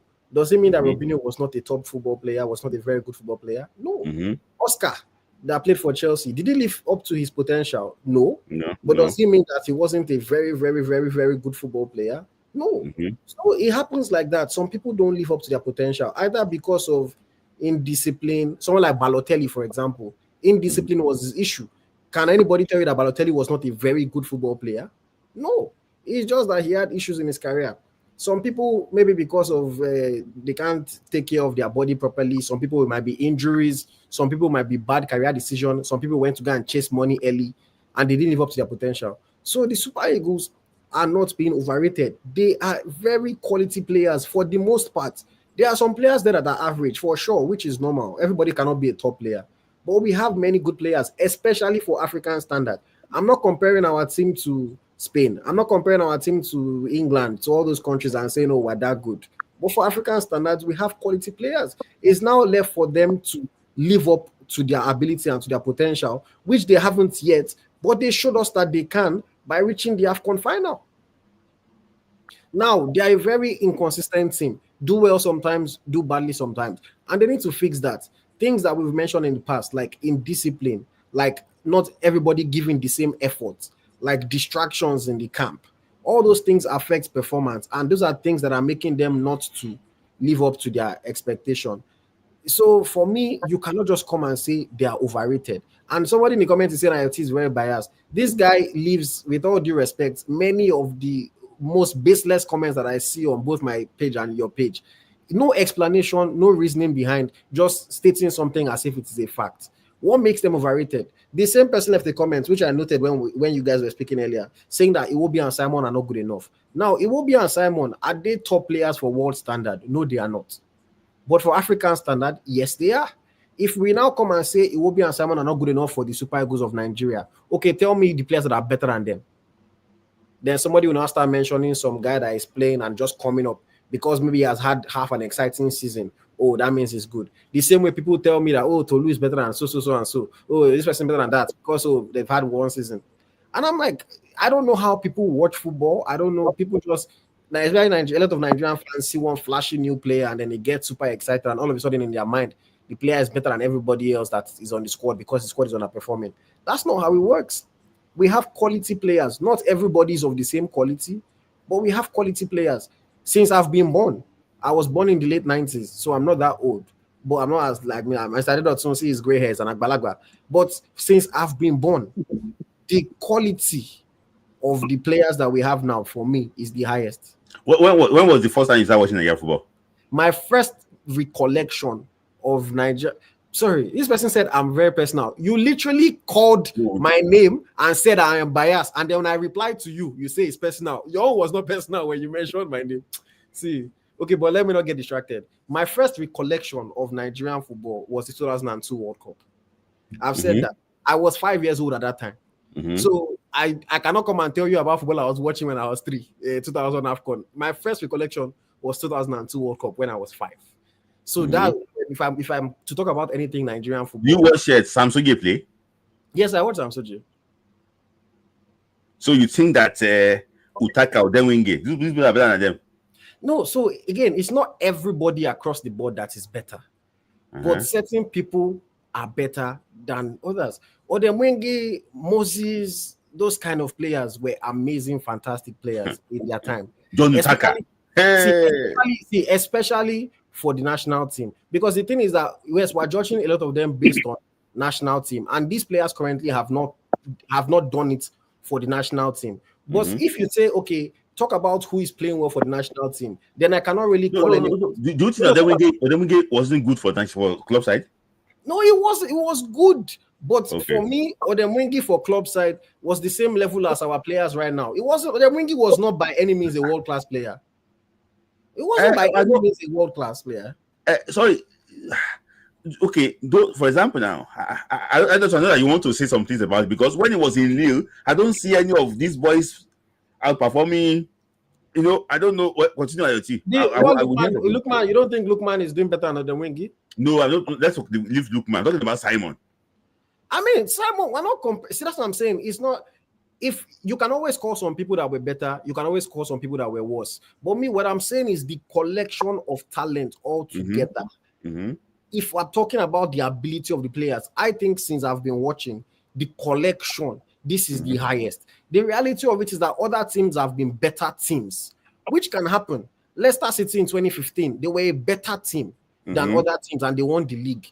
But it does not mean that the collection of talent at Leicester was better than the other talents in the squad or in other clubs. So for me, that's the thing that I'm just saying, that there's a difference. The players are not overrated as individuals, but as a team, they are clearly not at the level of some teams that we've seen in the past. That is a fact. The team in 2013, even with MPFL players, has clearly shown that they were a better team than the current team, even though they don't have the quality of the same players.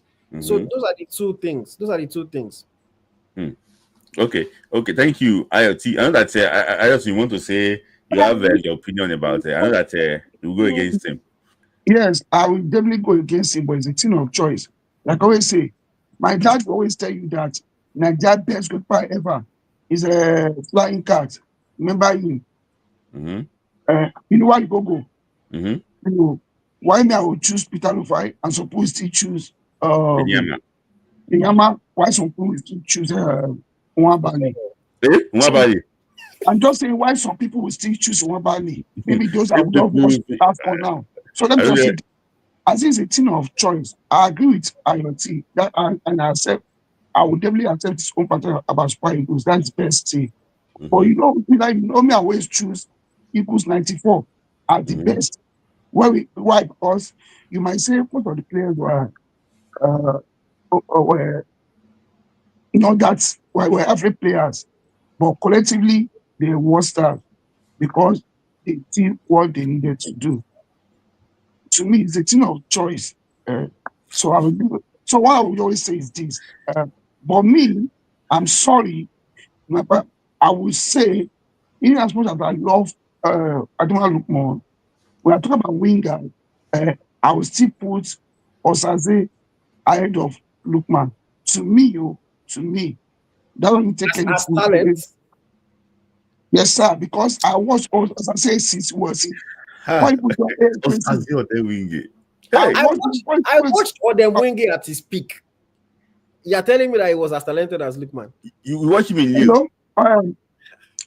Hello? IoT. Yeah, my team, I was managing them. Play against him when I was in ASAZ, Lagos State FA Cup. I knew that guy was ASAZ. See, he moved to Insurance of Benin. It's a boy that I followed when I was young. And I saw the quality of talent in him. We used to call him Oyibo then. He played for ASAZ in youth in Lagos. I wish we could bring him back and just play with his boys. So, IoT, I would, like I said, it's a thing of choice. But now let me go straight to the point. People can say whatever they like about our players. I agree to in Africa, our players are well oriented, but are they getting the job done? No. We are calling them overrated players because of what we are going through now. If they have been winning all their matches, we could be calling them overrated players. No. Our team has always been like that. I think the only thing that's lacking in that team is that hunger, is that passion. You know, the only thing that is lacking. This is a team that can do exploits. But probably maybe because of the way our ball is now, like on the comment section I said that now we don't love football. Now we love politics. When the guy was saying that in Lagos we don't have facilities no more. Sorry, I want to ask you a question, because you watch football a while. You know, people have been saying this question before. Asking me, say, if Nigeria, if we are trailing or we need a goal, I want to cast your mind back to Nigeria against Benin Republic in 2008 AFCON. We lost to Ivory Coast in the first game. We drew against Mali. We had to beat Benin Republic in the final game to qualify for the quarterfinals in Ghana, AFCON in Ghana.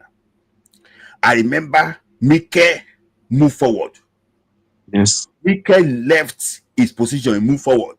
Yes. You will be trailing. You will be seeing Didi still dribbling him. He's not running. He's not. I'll be wondering that what are these guys doing in the national team, for Christ's sake? What are they doing in the national team? Like I said, it's passion. The passion has dropped. You know, it's not doing anything.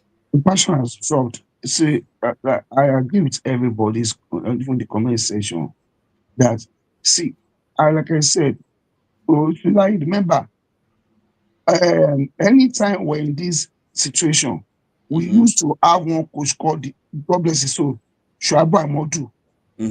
We used to have a coach called Shuaibu Modu, but now we do have anyone? Now we don't have any. See, what is happening to our football? It's exactly what's happening to our country.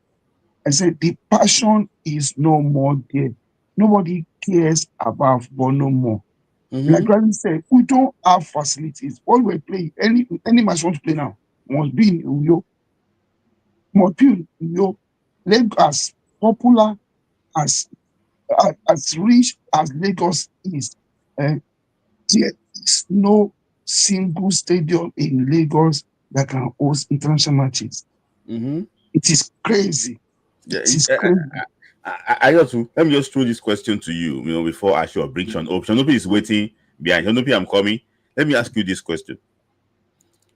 When you talk about this national team that we are currently,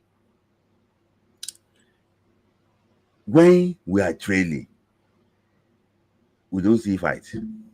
Exactly. When we are drawing, it's like normal days business. A captain, the so-called captain, he went on live. I mean, not live, on press conference, say because we're Nigeria, we should be winning games. Imagine in his mouth, he said it that she should not be winning games. These guys you are talking about, what do you? I love to say you're live. You are making. Maybe I have to bring you down. But let me just ask you if you can still answer.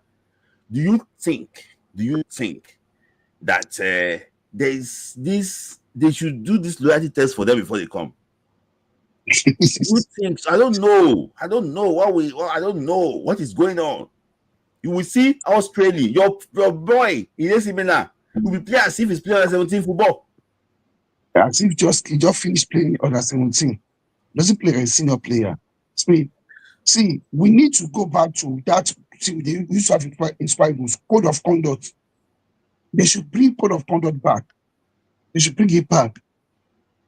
We our players were old, but still they could not break into the team because the people there too, they were not ready to leave the jersey.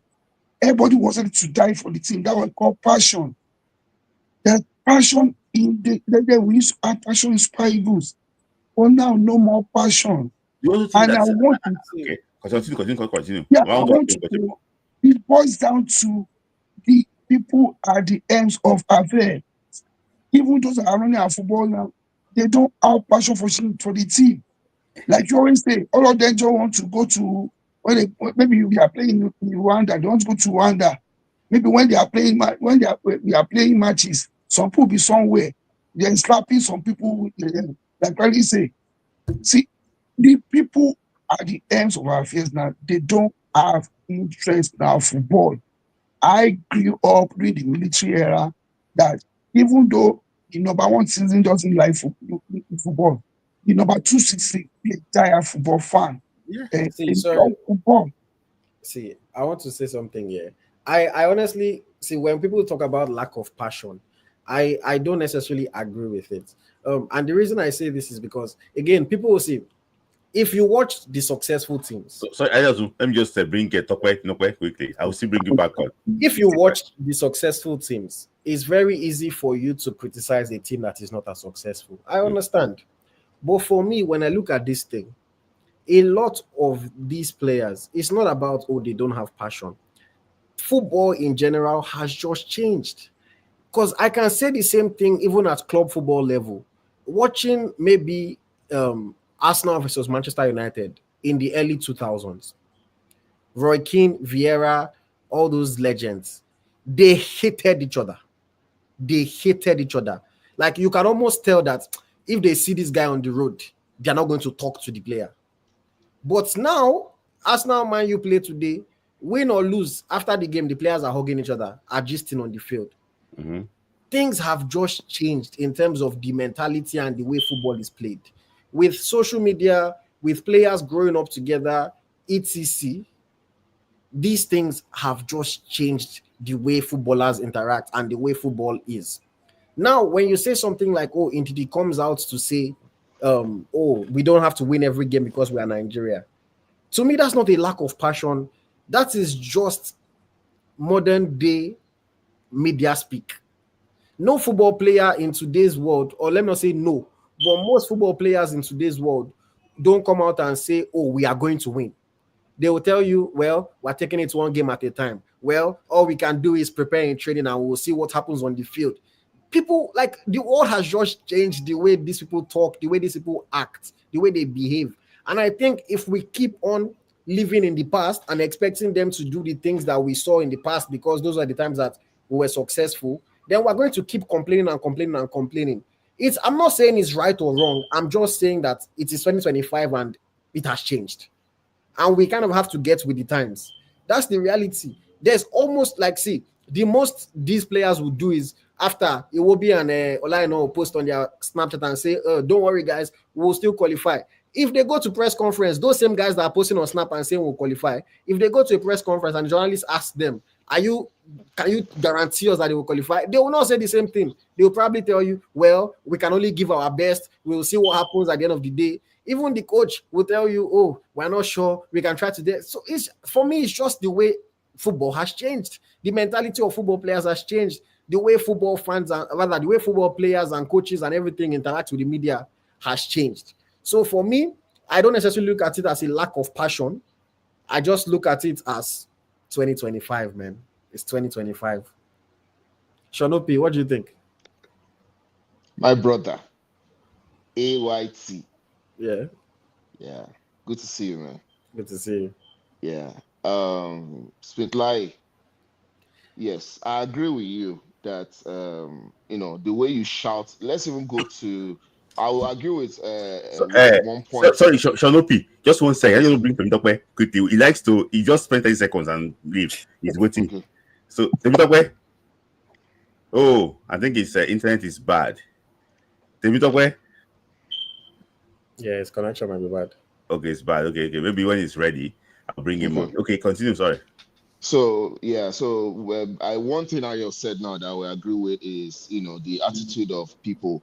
Like back in the days, even at work now, no shade on any Gen Z or anything.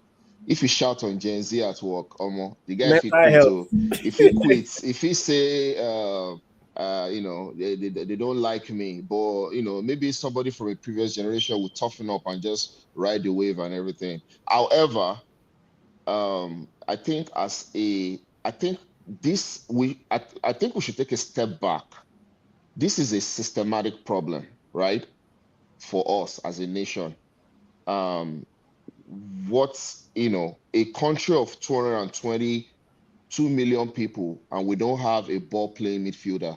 We should have like 15 ball-playing midfielders that can dribble, run with the ball, create chances, enigmatic players.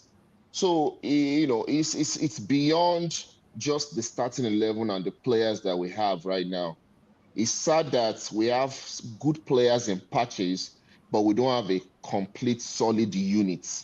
Mm-hmm. We don't have a complete solid unit. We have players in patches. You can name maybe 4 or 5 players that, okay, on a good day, they will deliver. But there are weaknesses in a lot of key areas, and it's a systematic problem. We'll look at our leagues. Very bad league. It's not well properly run. Now I heard they're trying to make it better. God knows. Somebody made a statement the other time that some people will rather play with Beyond Academy and go to Europe straight because they don't want to associate themselves with the league. I mean, there was a time that Finidi left from, is it Calabar Rovers or Sharks or whatever, and went straight into Louis Van Gaal's team, first team. Kanu went straight from Hawaiian National then to Ajax, right? We've had players, Okocha, even Amokachi went from is it Ranchers Bees of Kaduna? He went into Club Brugge in Belgium back in the days, and Brugge was a strong team. Belgian teams were strong at that time. If you're playing Belgian league, it was a big deal. Not like now that Belgian league has kind of dipped a little bit, right? So it's a systematic problem that needs to be addressed. And I used to say this, until we address our local football at home, grassroots, going back to those tournaments, school tournaments, on the street tournaments, getting talent from the look, for example, look at Osimhen. They said that it was at the last batch. Amunike said, someone said, Bobo to walk in. What if they didn't catch him that day? Talent would have gone. So we need to go back to those grassroots thing, yeah. But I want to say something, Smith. Let me say something quickly but back to the squad now, because this what I'm talking about are long-term solutions. The immediate solution, and I've said it and I repeat it again. Eric Schell has a lot of work for him. Right? He has to find his own team. How will he do it? I don't know. Is either he finds his own team. I know we spoke about this offline. Either he finds his own team or he adapts to the current realities. And if he adapts to the current realities, Nigerians will bash him. He will not achieve anything. He will not achieve anything. That's the truth. I still have a question for you, but I want to get Timothy to actually just make his comment. Timothy, can you hear us now, Timothy? Hello, good evening. Good evening, Timothy. How are you? I am very well. Yeah, I can hear you now. I can hear you clearly. Good evening, guys. Yes. How are you doing today? First of all, I think I want to ask a question. The player mention your team list. Are you going for them? Everybody, all the players. Are you going for them? It's going for about. I think he wrote 9 players. That's the overhauling of the team. That's the overhauling of the team, and that's not the time is going now. If that's true, that's the overhauling of the team, and do you have time for that? I don't think so. Let's pick some team one that we need that can move forward. That the midfielder, it's why we need midfielder very poor. We need midfielder like that can hold ball, that can pick team forward. Secondly, about the Eagles now and 2004, as I said, there's I think they're more talented than this. I watched this fight with 2004 Nations Cup against Cameroon in the quarterfinal. When Nigeria come out from the dead, when Otaka and Kota scored that match, I watched down. That team very talented than Sonum. That team have players that suspended. No Agali, no Agbina, no Obaro. The team played the quarterfinal of the AFCON. Those are very talented in that school. They're very good. So Osadi and Adeban Lukman, it's just that Lukman have a time that Calf have changed. That time we have the way I had the Calf. Lukman no anything Africa. But now everything have changed now because they are watching. So for me, that is better than this set too. The more talented are very good. That's my thought on the show today. Thank you very much. Thank you, Tokwe. Very brief. Thank you. So thank you, Tokwe. So let me just say, I just want to like I was listening to what you said about guys now and then. See, when it comes to Nigeria, we like to pamper these people and give them excuses. Every coach will be playing. I saw against Gambia. They wanted to die on the pitch. I saw Morocco play World Cup qualifier. They wanted to kill Niger Republic. But when it comes to Nigeria, we give them an excuse, mental health, and this, in my own opinion, these guys are just over pampered.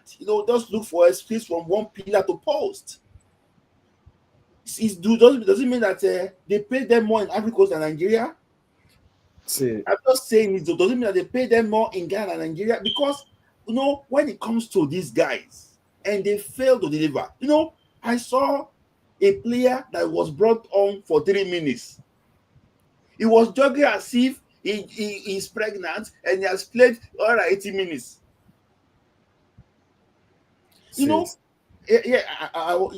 just saying that we need to make sure that because what is Nigeria, we tend to give them this scientist state, but it's only Nigeria. I'm hearing African football. It's only this Nigerian different.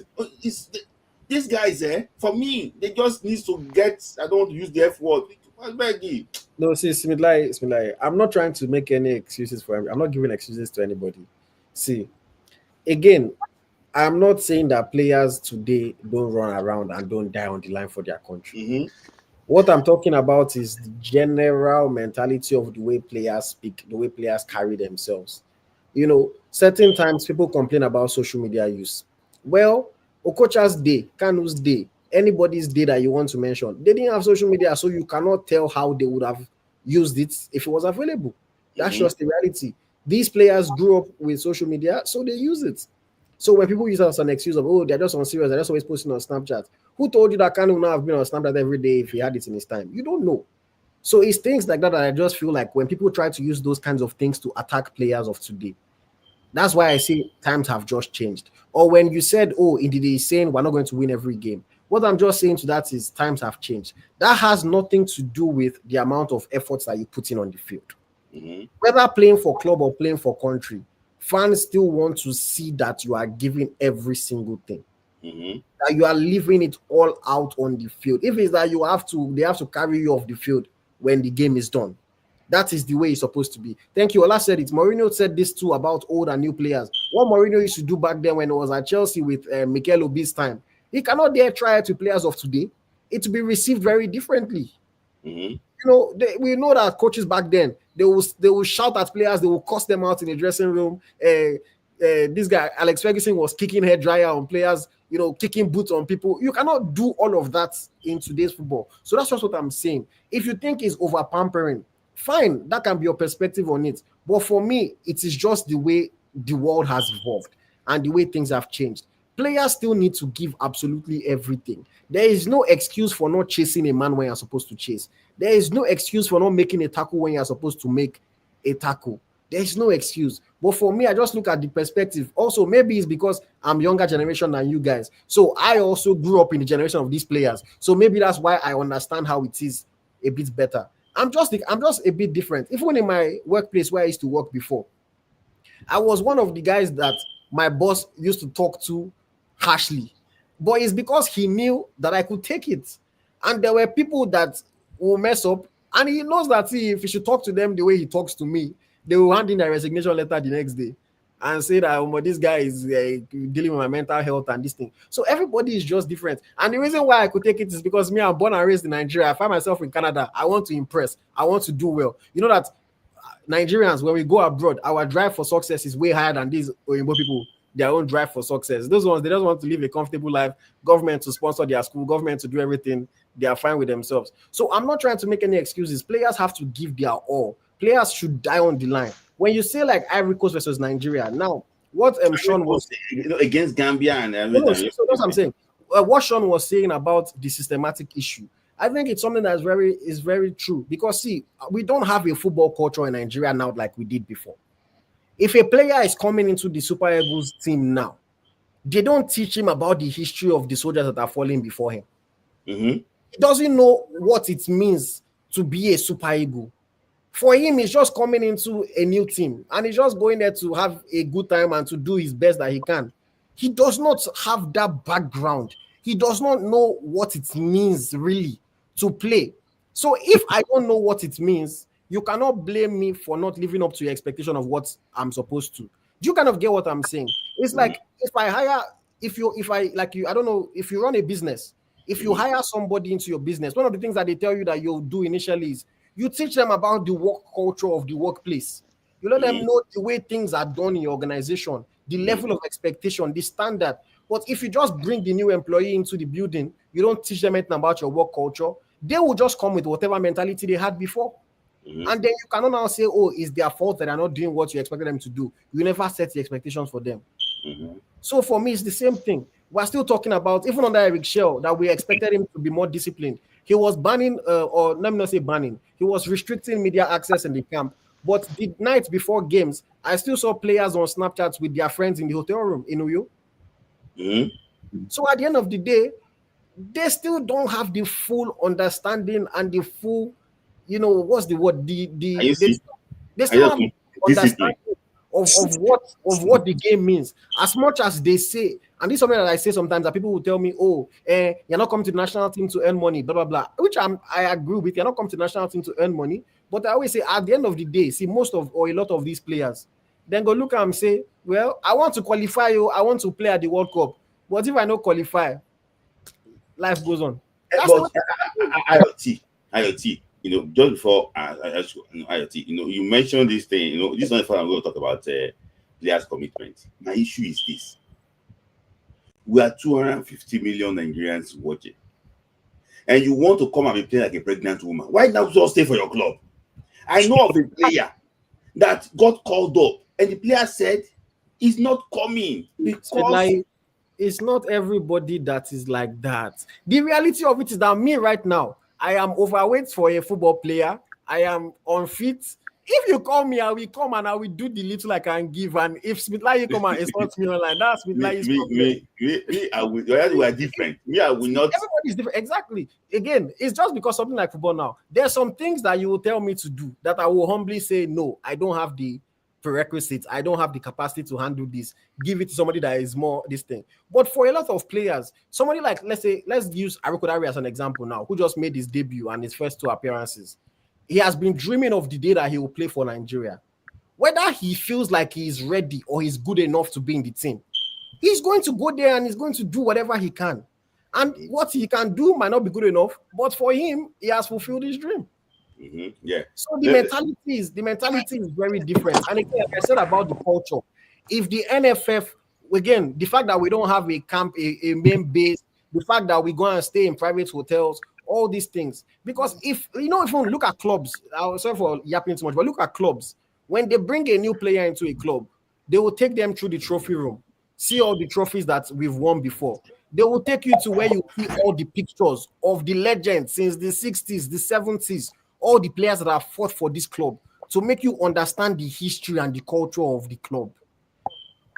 At the national team level, we don't have anything like that. A player, I tell you that 80% of the players that are playing on the national team now, they don't have knowledge of the history of the Super Eagles.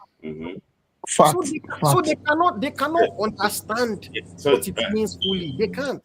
Let me just take on quickly. Let me hear from you and Elvis. Can I hear from you quickly? I know you are driving, so just your thought quickly.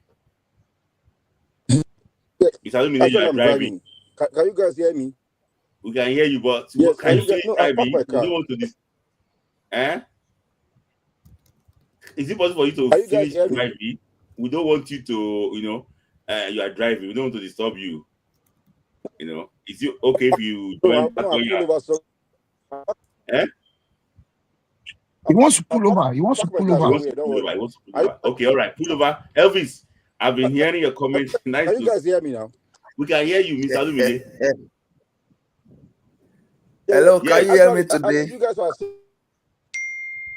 Sorry, continue. You should pull over. Something like... Are you guys... It's like you guys said, he said something like, it's not... We should not win. Not only to be winning games. I can't remember the comment again. You said. Yeah. Can you guys say... You said maybe it's not necessary to be winning games at all times, or what? No, indeed, he said that because we are Super Eagles does not mean that we'll win every match. That's what he said. Okay, that statement to me is even for the guy to be getting from the team. You see, we need a committed players. Like I used to say, you can. It's not left. No, it's not the coach. Safety first, Coach safety cannot first. do it alone. Is We need driving. committed guys. We need committed guys. People that can play with their hearts out. Look at Osimhen. How many of our players are playing like Osimhen? Nobody. Look at the last game that we drew at the last minute. The guy was crying because he know the importance of the game. He was shouting on his players. You can see what's his name again? What's called? I mean, this guy Victor. The other Victor. What's the name of the Victor again? Victor Boniface. was just shouting on the field. They don't even know the. They don't know the importance of the game. They don't know it. Look at it back in the old days. We have these people, our former like all these are when they are playing on the field, they try to win all games because they know what it means to win to wear the Nigerian colors. You understand, guys. But I don't know the kind of players we have. That those average players. We don't have good players. They're all average. Yes. We don't have committed. That's the truth. We don't have committed players against the Eagles. Only one or two of them. I tell you, look at the other time I said something on Instagram. I said a lot of things about I saw something against this guy in AC Milan. Chukwueze is not a good player. I advise you to go and watch Ajay Ruben clips to go and be watching the way you are left players. You can do so many things without your left leg. It's just to me, it's not a player. He believes that either good or bad, they will call him. That's why he made that statement. Either good or bad, they will call him. Let's go and look for new players in Eagles. All those guys are there. They cannot take us anywhere, my brother. So they can't take us anywhere. Yeah. Besides, if you talk Osimhen, Ademola Lookman, tell me again how many players do that are very committed. Look, like IoT said, the last player, this new guy I just gave a debut to in Belgium. The guy was so happy. See, he has been dreaming this for the past for so many years. He was so happy wearing the color. He was so happy, crying, deeply crying in the dressing room. Say that Osimhen not to be in the Eagles. Just to get that commitment. That guy, if you put that kind of a guy, look at Similari said, if Gunners are playing, they would like for them to die on the pitch. There's no commitment, there's no eagerness to win, nothing at all. That's the problem. We need new players that are committed, that are ready to die for the country. All those guys are just average players. They are not ready. They believe either good or bad, they will call them. Let them send them away, send them packing. Go and look for new players. If I thought it's all these small Akko Adams, small young players are ready to die for us. Bring them up. Bring them up. Forget about this Indy and Co. Forget about them. They go and rest. They've tried their best. They go and rest. That's it. Thank you, Mr. Continue driving. Thank you. I'm one of that living in Lesotho. We are crying. They are crying that the ordinary Lesotho, we cannot be there. Ordinary Zimbabwe cannot be there. They tell me which country want to be in Africa. That's all this is bullshit. I tell you. All right. Thank you. All right. Sorry, I will keep quiet now. Typically, I don't respond to comments, but there's a guy here I was like, why sound trashy because you're abroad? Who said, and what is the evidence boys are avoiding the league? I'm not making theories up.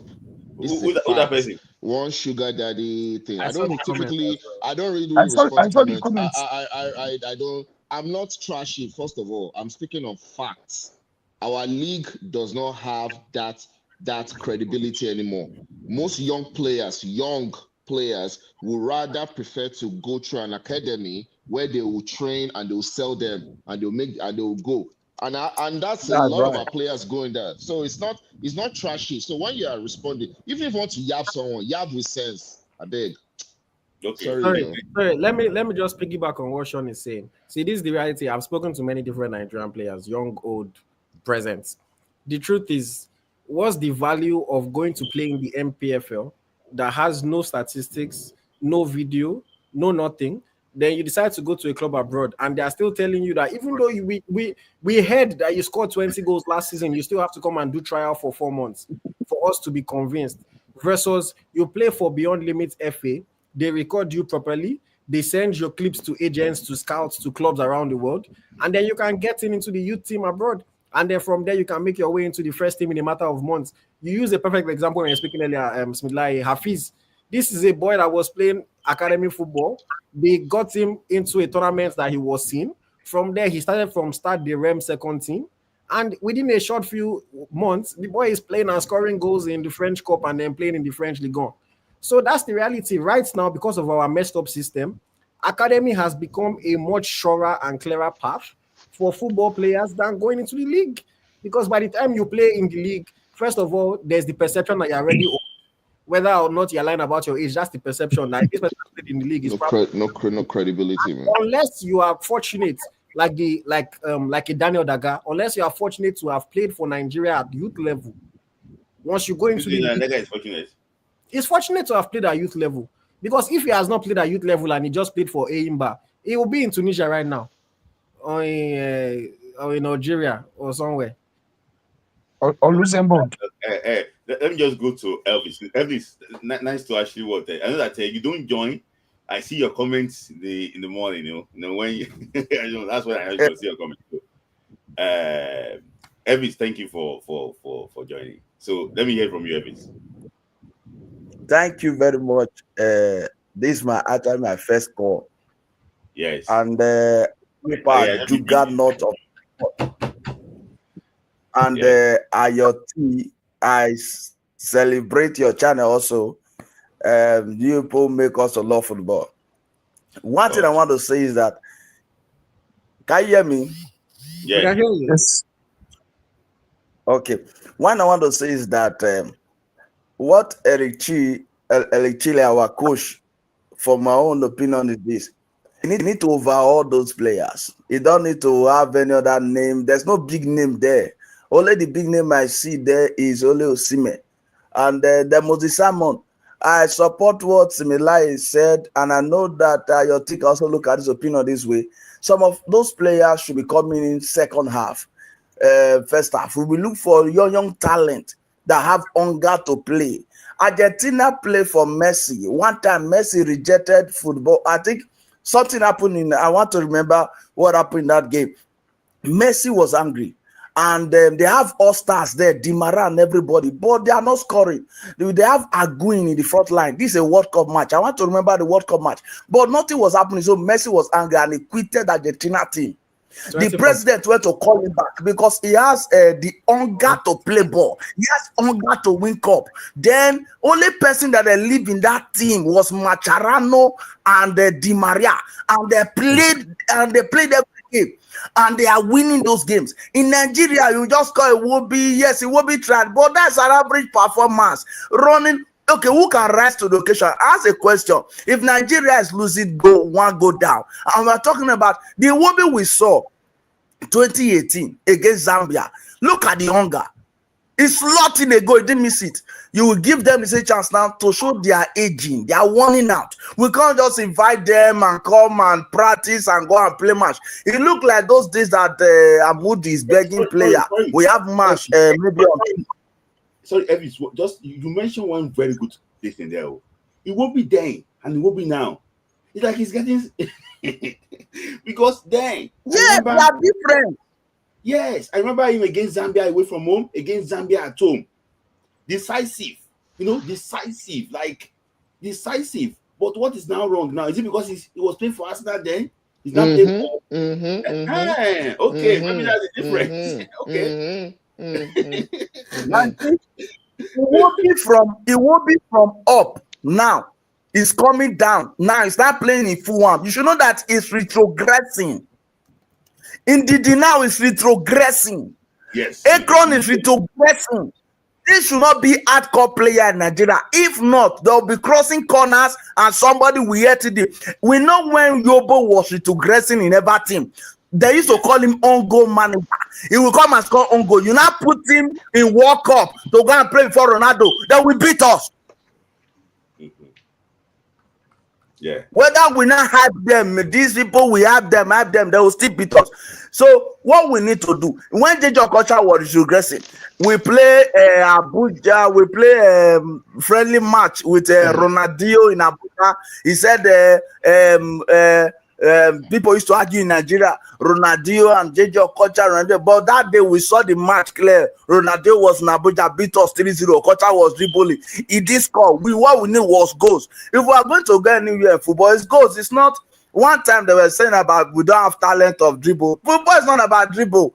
We are looking about calculation. Can you play the ball as a draft and put the ball in the net? That's what will give us World Cup goals. We will not technical play. You can enter, you can be at the right place, you will not miss it, you score it because your country need that goal. You have this hunger to play. But when we go to the team, you just like our beloved brother, your team just said, okay, look at what somebody say. And I support the person that said that person should not be in the team. How can you there with press conference you are saying that means you are just coming formality match now? What qualifier will just come and stroll in and stroll out and do video call and the boys have landed. The boys are yeah, we love them, but sometimes since they're not giving us what we want, they should be going. They should not even land anywhere. They should be landing in their team, going forth and back. They should stay in the audience to watch football. We need people. Okay, look now. How can you be playing South Africa player? We have and there should the top point. South Africa player that me and know that Stevie Keshi went to beat in their own place. Stevie Keshi beat them and collected the cup. Stevie Keshi use young players. Let me just digest you. I don't know if you can admit yourself. Anytime we have South Africa in our group, we're always happy. I don't remember? Yeah. We're always happy. Yes, because we beat them. Eh? We used to beat them. Yes. 4. Yeah, we're always happy. And let me just ask this question to IoT before I go to Shonobi, because you're agreeing with Elvis. IoT, it said something that it made a very good observation about Alex Iwobi's role, how decisive he was when he was playing, in his early years in Nigeria. How I remember against Zambia in Ndola, in a traditional Man City Arsenal, they were so decisive. Who was that game? I beg 2-1. They were so decisive. And Iwobi decisive, against Zambia at home too, decisive, and it meant that it's like the no major striker. There was no major striker in that game. Yeah, in that game. It was Ideye was the closest to a major striker. Sorry, I didn't mean to interject. Yeah. Okay, finish your question. So I want to now ask: do you think that sometimes when you play for relegation-threatened club, it affects the way you see games? See, yes, but I don't think that's the relevant conversation here. This Iwobi that we're talking about. What year are we talking about? We're talking about 2017, 2018. Yeah. Who were the players? Who were the senior players on the team? We have Regalo, Mikel. No, Odion was not even that game against. It was not. I think it was in Uyo, but not in Ndola. Yeah, who were the senior players? Okenyo Naze, we had some couple of players like that. Yeah. So my point here is that again, mentality of players has changed in general. If Iwobi comes onto the team as a young boy, with the likes of Ogenyo Nazi, with the likes of Kenneth Omeru, with the likes of John Obi Mikel, those guys set the standard, and everybody has to match that standard. So it's not setting standard now. We don't have that level of leadership and togetherness. The captain right now is William Troost Ekong. Ekong sets the standard from a how you carry yourself point of view. Not necessarily from a level of effort or from the level of performance that you're supposed to put on the field. Nobody sets that sets that kind of standard in the team today. There is nobody. Osimhen is the one that, if you want to look at in terms of effort and performance, Osimhen is the one. But here's the issue. The biggest issue is that Osimhen is also in their generation. And because of that, do you think Osimhen, even though he gives his all on the field, does he not condone the things that we don't like that Boniface does? Does he not condone the things that all the other players do that we don't like? He condones it. They are his friends. He might talk to them in private a little bit, but for the most part, he condones it. They still I made a post on social media a couple days ago that some people were arguing with me. Boniface of today is Osimhen of 2 years ago. in terms of like social media, their play. No, I'm talking about not football. I'm talking about in terms of their playfulness, social media. But no, Osimhen did not go to Osimhen did not go on a Snapchat to go and be on a TikTok to go and be being but there. Osimhen went on Instagram Live to insult his coach. No, let's not get into that. Osimhen was very reckless on social media. Let's not even get into that. He was reckless now. There's no need for us to defend what we saw. He was reckless on social media, the way he used to tweet, the things he used to say. He was reckless the same way these people are reckless now. So my own point is that Osimhen sets the standard from a performance point of view, but it does not appear that he brings everybody and lifts everybody up. And when people say, oh, Osimhen should be the captain, that's one of the reasons why I say, to me, he's not captain material, because it's one thing for you to be the best player and to give your all, but if you're not able to get every other person on board, you don't necessarily have to be the best player to get everybody on board and get everybody to play to the level that is expected of them. One man, a tree alone cannot make a forest. Osimhen is a tree, and he's expecting that because he's a tree that is standing gidigba, that everybody else should stand like him. And that's not the reality. You have to get everybody else on board. I don't know if they'll not listen to him because of age. I don't know what it is exactly. But until we get somebody that is there, indeed he's the vice captain, indeed he also does not set that kind of standard. Until we get somebody that can set the expectation, like what we said about Iwobi before. He was playing with Mikel, Onazi, Omero. Those guys set the standard. Those guys gave everything. If there is nobody that is going to give everything today and sets that standard, then it is not going to happen. We see the same issue happening across it. See, I know we're focused on Nigeria because Nigeria is who we really care about. But this same issue is happening across several national teams. England will complain about the way their players carry themselves and the effort that the players give. Brazil, we know that the Brazilians, they almost hate their national team right now because when you compare them to the Brazil of old, it's a big difference. So it is like that. Even though the standard might not be the same, if these players have found a way to win, then we would have cut them some slack. But they haven't found a way to win. That's why these problems are highlighted in our faces.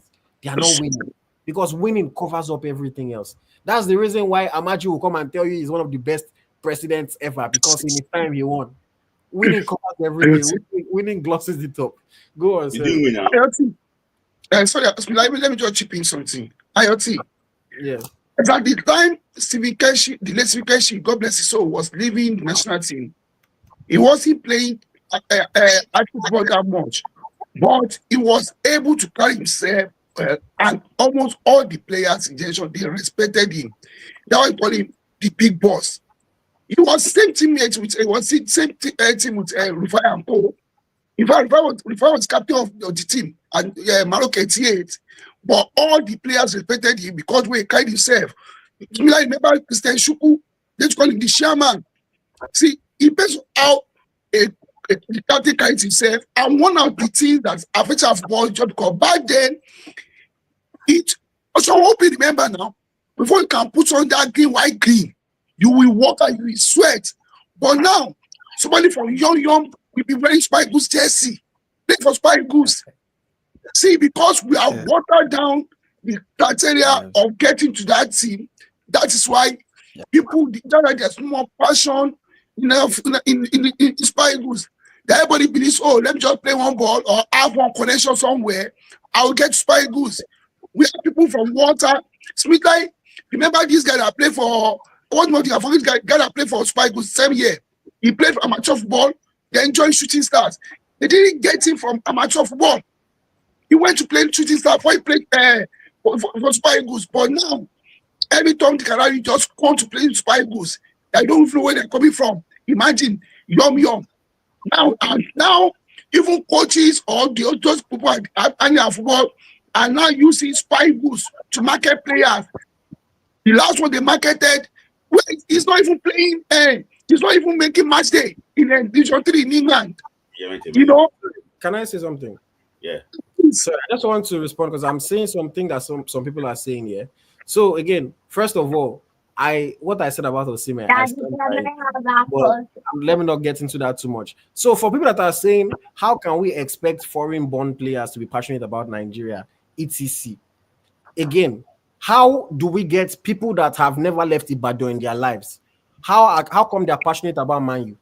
How come they're passionate about Barcelona? How come they're passionate about Arsenal?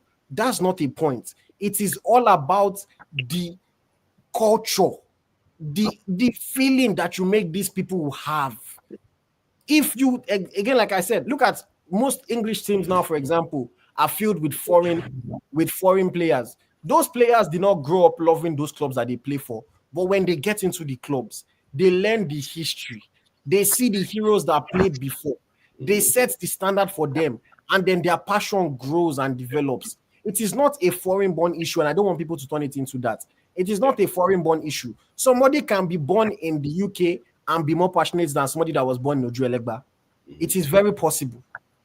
It is just about the culture, the emotion, the feeling, and how connected the person feels. If my father played for Nigeria, for example, and I was born in Canada, and my father played for Nigeria, and he was taking me on international duty, I was going to the games, I was seeing him, I can probably have a very strong passion than somebody that was born in Nigeria and felt detached from the national team. So And for the foreign born thing. And and to be honest with you, let me just I'm wrapping it up. I want to hear from Shonopi and chop it up. See, let me just say something. Not born in Nigeria does not mean that you're not committed. When Nigeria did not, we lost to Tunisia in the AFCON, it was even the foreign born that was so emotional. Yes. You know, that is it. The issue is that because they born you somewhere, some people, you are Nigeria in your home. When you move outside, you're in UK or you're in America. Because in John, this is Nigeria. Look at Felix Agu. He said if he can play for Nigeria, his dad will be so happy that he's wearing that green white green jersey. So it's just to know exactly what it means. For example, now some people, I spoke to a Falcons player, said, that national anthem self, the way they enter itself when they want to play, but unfortunately they want to go and change it. I don't want to go into that. So it's just that thing just brings something different, and I hope that these guys can take responsibility. The issue is this: I have to call out Ekong, and I don't like to do this thing. I have to call out Ekong. For me, if you cannot help the team any longer, there's a way you can be selfless and just understand your limit. For me, Ekong level is dropping. Ekong level and it is dropping. I understand that the level might be, you want to, because let me tell you something. Church, you look at something. What a player says he is might not be the truth. So don't overuse this player. Just understand their body and know exactly when they're not performing, you just try and remove them, and do the right thing. Like my brother, Shonobi said that he needs to face the reality of this thing, to know their limitation. This is one of the limitations. Some people did not see this game against Rwanda, against Zimbabwe. So it's the same thing, similar against the Republic. When the sole captain of that day made mistake and he was saying back, was doing hand like this to Basi. I'm just saying it too, that these guys needs to take responsibility. If you know that you are not good enough, the best thing for you is just to not good enough. You know that players are very confident. Just know that if you cannot help the team, let this team don't limit this team. For example, now I went after my Simon last week. I watched the game again today. He was trying to shoot from impossible angles. Why did I not try for his club? Hey, I was just wondering that God Almighty, what is happening? He tried to shoot from left. Side netting. Maybe because Lukman went to go and shoot there too. I don't understand. So I think these guys should know that going to this World Cup, is very vital. And all those small details can't against us if we don't achieve if we don't do what we're meant to do. I know that Rachel is working hard, he's studying those clips from those two games, and this is the first time now that he wants to see the work where you do and see exactly how to improve it. The video when they watched before, now other people's work. Now this one are in work. He wants to see how can actually improve those things. We are better than Mali. We are better than Mali. I hope that these guys can, if they can listen to him very well, I hope that he's going to actually work. He's going to do well. Like, can I quickly say something? In response to what you just said. See, because I had noted it down earlier when you were speaking. The thing is, I'm by no means a football coach, but I was in the process of getting my C license before the pandemic happened. And then from getting my C license, I became a media person. But the reality of it is that when here in Canada, in like our first or second day of the coaching course, they told us that, see, a player's number one enemy is themselves. You have to always think for the player because the player cannot think for himself. Almost no football player, if he's injured, if he feels like he can continue going, he will say he can continue going. If the player is past his best, but in his heart, he feels like he wants to keep going, he will keep going. That's why sometimes people put mind over body. You know, it's like your body cannot handle it anymore, but your mind just wants to keep going. And that's where the coach needs to take responsibility. And you need to understand if a player is past his best, whether or not the player wants to admit it. You need to realize it. Look at Cristiano Ronaldo. Till today, Ronaldo will not accept that he's no longer the Ronaldo of before. He will not accept it because his mind is so passionate about the game that he still believes that he can do all the things he was doing 5-10 years ago. So for me, when I look at certain people like, oh, Ekong is past his best, the coach needs to take responsibility and say, okay, if this guy cannot give me what I need him to give me, is there somebody else that will give me that thing? Because the reality of it is that Ekong is not by himself, unless he is maybe not getting played or he just gets old and wants to focus on his life. You want to keep staying there. When people talk about Ndidi, for example, Ndidi still believes that he is a top quality midfielder. He still believes that he has a role to play, that he can give everything. So he will play if he's called upon. Unless if he starts getting benched, then he realizes that, okay, man, maybe I'm not really as good as I used to be. Then he can say, oh yeah, guys, thank you for everything. I'm out. I interviewed a player yesterday. He wants to play for the Super yesterday. The interview will come out in 2 weeks. This player told me, guy, I believe I can compete with Layi, no? I believe I can compete with Bartosai Samuel. I'm not saying I'm better than them, but I can do it. Which club is he playing? If I call the club, everybody knows what I'm talking about. Neither to player. I'll talk about it. I'll talk about him more next week. But see, the reality of it is that a lot of people might look at this guy and say, "Who is he kidding? He might not be. He's not at that level." But every football player in their heart believes that they are the best. It's up to the coach. Which country is he playing? Forget that one. He's in Europe. Everybody believes that they are the best. It's up Sorry, is he in first division?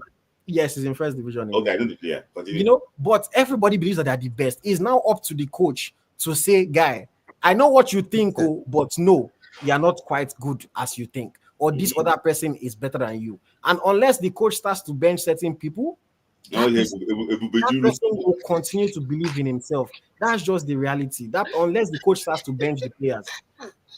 And for me, again, I look at it that also, as we criticize certain people and we say they are past their best, if there is nobody that is clearly better and can do the job, then let's also calm down a little bit and not rush people out without clear replacements, because that can also come back to bite us. Yeah, thank you. So, final thoughts from you, Shanopi. What do you want to say? You just take final thoughts from everybody.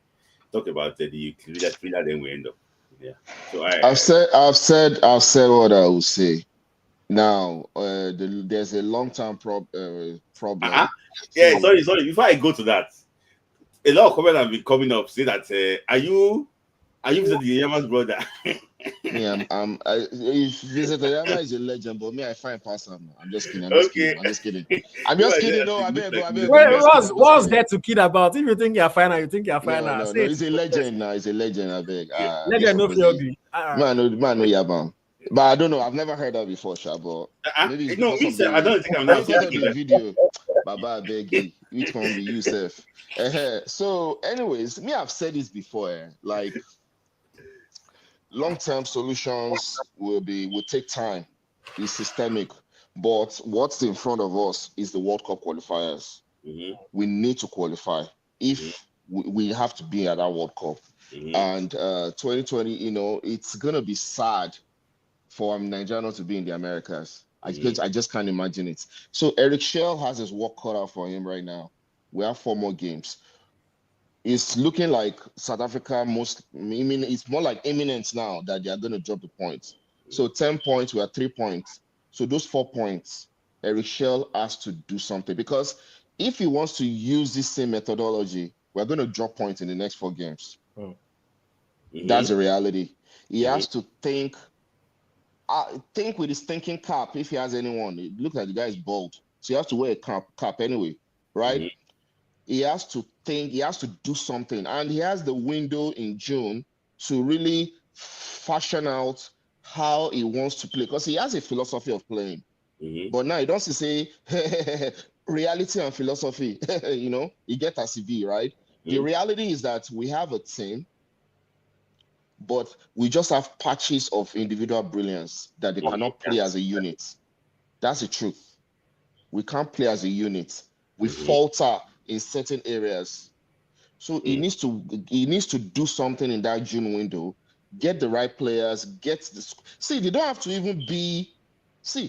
I will go back to 2013. Who knew Umba would be the guy that would change our lives forever for the third AFCON? Who knew that? Who knew that Godfrey Ball, an home-based player like Godfrey Ball, Bonner, and Kenneth Omeru at that time will man the central defense? People thought otherwise. Again, it's a risk, but it's a risk you have to be willing to take. The current reality is that we don't have those qualities right now to get us 12 points. Let me just call it the way it is. But we don't have it. We don't have it. Let me say something there. If Nigeria can get 6 points in September, well, I'm wondering. I don't know about that. Getting 6 points in September would imply that we beat South Africa. Yeah.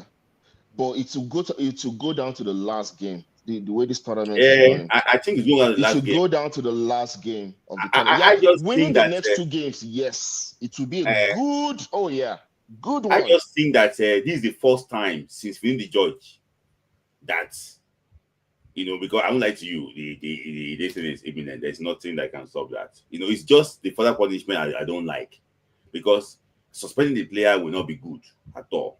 In my own opinion, though, I'm not a South African person, but suspending them will not be good. Suspending the player will not be good for 2 games. Will not be good. But for me, the 3 point is gone. This is the first time you're going to hear that one towards before the friendly game against Ghana. This is going to be the first time that this guy will have the chance of their own fate in their hands. This is the first time. So it's not as if you are playing calculator now. Hey, somebody win, somebody draw. No, calculator again. Now you have. But are we playing? We're playing Rwanda first, right? At home. Yes. See, let's forget about South Africa right now. That Rwanda game that is very important. Will be the precursor, actually. Yeah. So, do you think that we should go and play Rwanda in South Africa? No, with all these politics going on, hell no. No. We should go and play them in their own stadium again, because the way it is now, I don't know what is happening to this. Rwanda, we're playing Rwanda at home. At home, but this is our stadium. I'm just slightly worried about it. That's my own take. No. You is fine. We'll be fine. Anyway. No. We'll play. But that Rwanda game is the first one, because if we don't see the thing about Nigeria now. I don't get overexcited. I take it a game at a time. He said it. Let's forget about South Africa for now. It's Rwanda in front of us. Let's make sure we beat Rwanda at home and not rely on and hopefully Osimhen's healthy. We need that boy. I know it sounds almost cliche now saying we need Osimhen, but we need that boy. Let's call it what it is. He needs to be healthy for those 2 games. But let's beat Rwanda first. Then we'll focus on South Africa. But that South Africa will be a major turning point if we can win it. Especially if we win our Rwanda game. That will be the major turning point. Yeah. If we win South Africa and Rwanda, we'll be on 13 points. At least we'll be somewhere close to, So when you are in double digit already now, you will just feel somehow that you are getting better, you are going to somewhere, because I'm not like to you, this will be very difficult too. This will become very difficult for us. I'm not like to you. Low block.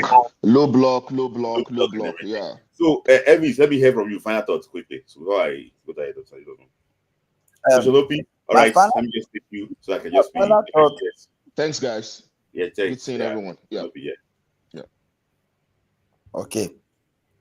My final thought is this. I pray for I will pray for Chile, our coach, that he'll be able. Sorry, Elvis, they don't correct me. You say it's not Chile. Say it's Eric Shell. So because okay, Eric.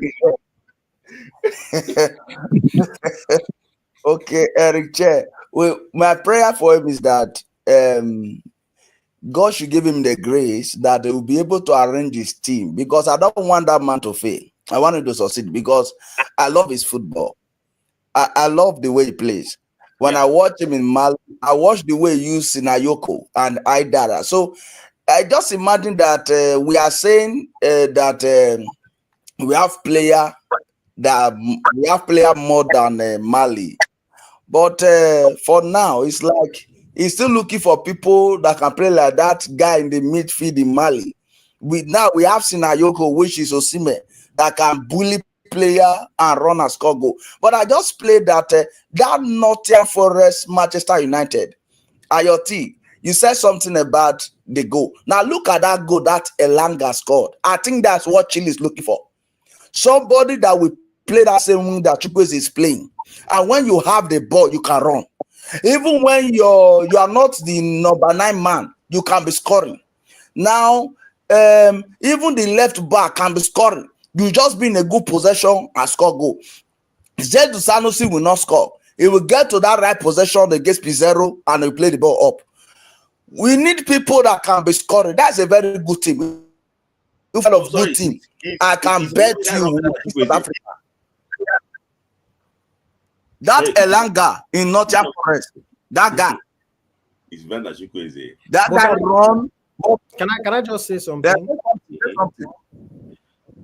That goal, I understand what you're saying, but do you realize that goal is, yes, it takes individual ability, but that goal is a result of proper coaching. And that goal is as a result of the coach setting his team up to be dangerous on counter-attacks. Nottingham Forest score most of their goals from counter-attacks. It's not because their players are just so good in terms of running with the ball and scoring.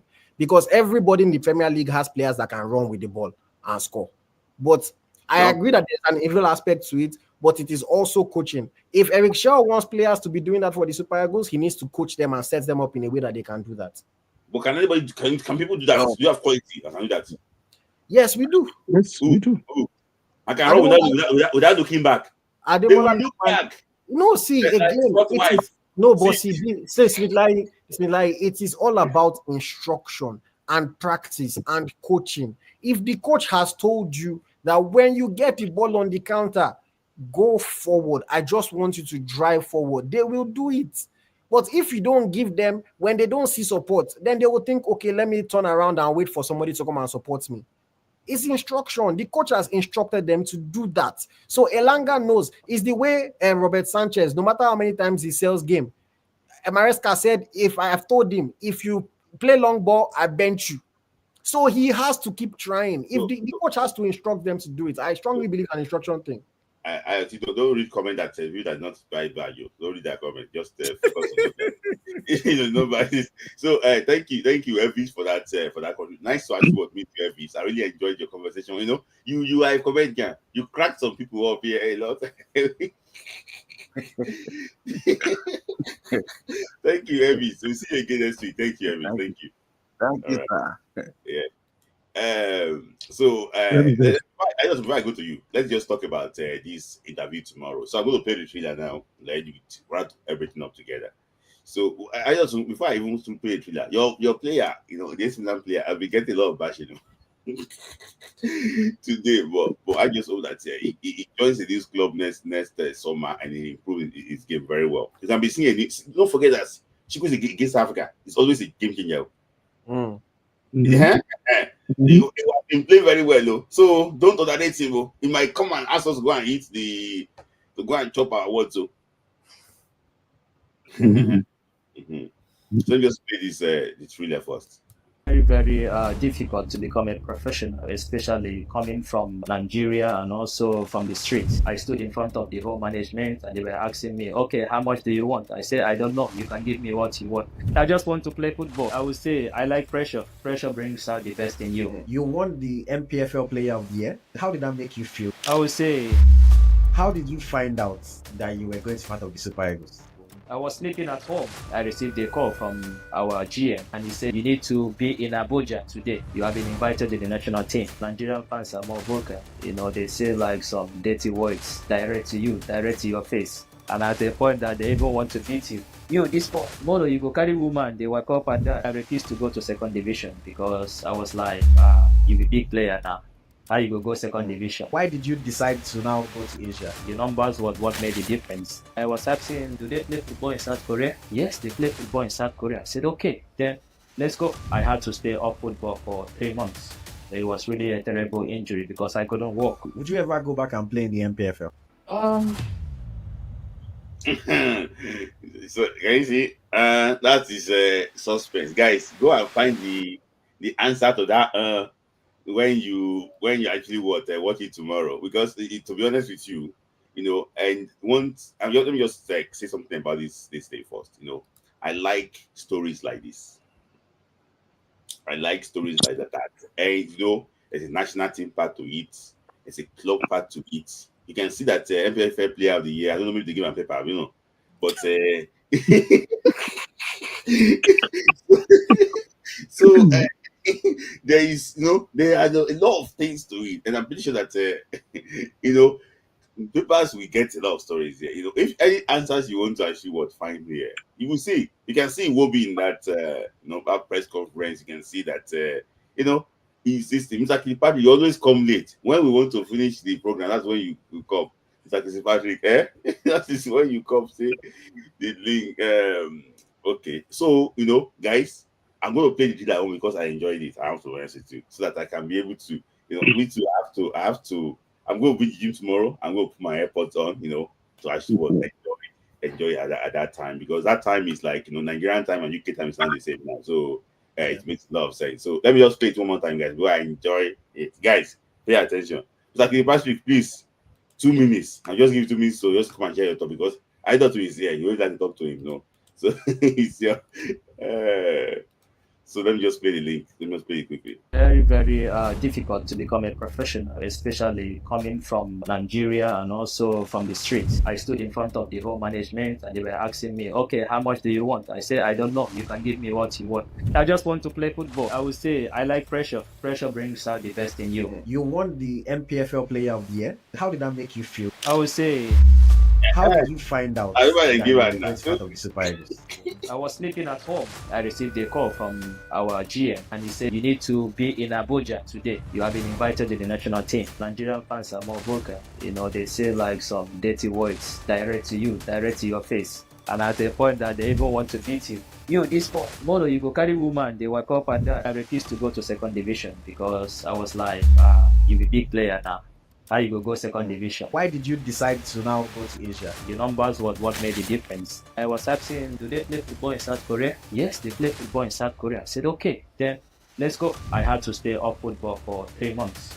It was really a terrible injury because I couldn't walk. Would you ever go back and play in the MPFL? That's I think your this thing, you really work on this trailer. I'm not gonna lie to you. It really worked on this trailer. I'm not gonna lie to you. It was similar to Awala's trailer. And interesting conversation. I got to know him better through the interview, through the conversation that we had. Starting from Nigeria, making it to Europe, chasing his bag at the end of the day, getting injured. The conversation had everything from the ups to the downs, and we talked about the future as well. You can go and hear his answer. He talk about Amobi Ezeku. He didn't really talk about Amobi too much, but he spoke about Rangers a lot. He spoke about Rangers. But I mean, Amobi was obviously the team manager, back then. When Amobi's a lawyer. I'm just joking. But I mean, it's a very interesting conversation. I spoke about certain players in Rangers as well. Spoke about the league, and yeah, just different things. You learn. For me, sometimes people always ask for talk to the big names. But for me, I find that there's a lot that you can learn from talking to players that are not as popular, but have very interesting stories of how they were able to get to where they are today, and this kind of story is the story of the average Nigerian player. The reality of it is that the average Nigerian player doesn't get to win titles with Napoli. The average Nigerian player doesn't get to win the league with Bayer Leverkusen.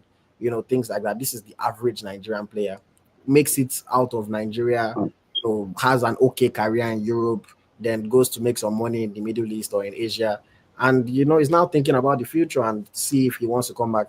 He's premiering tomorrow on Eagle Striker, 5 a.m. Eastern if you're in America, and 10 a.m. in the UK and in Nigeria. And of course, even if you're not awake for that time, you can watch it for as long as it's going to be up. But sometimes the comments and engagement, when it actually was showing live. Yeah. Well, if you can join live during the premiere, please, I'm going to be up at 5 a.m. to join you guys on the premiere. So if you can be up at that time, it's 5 a.m. your time.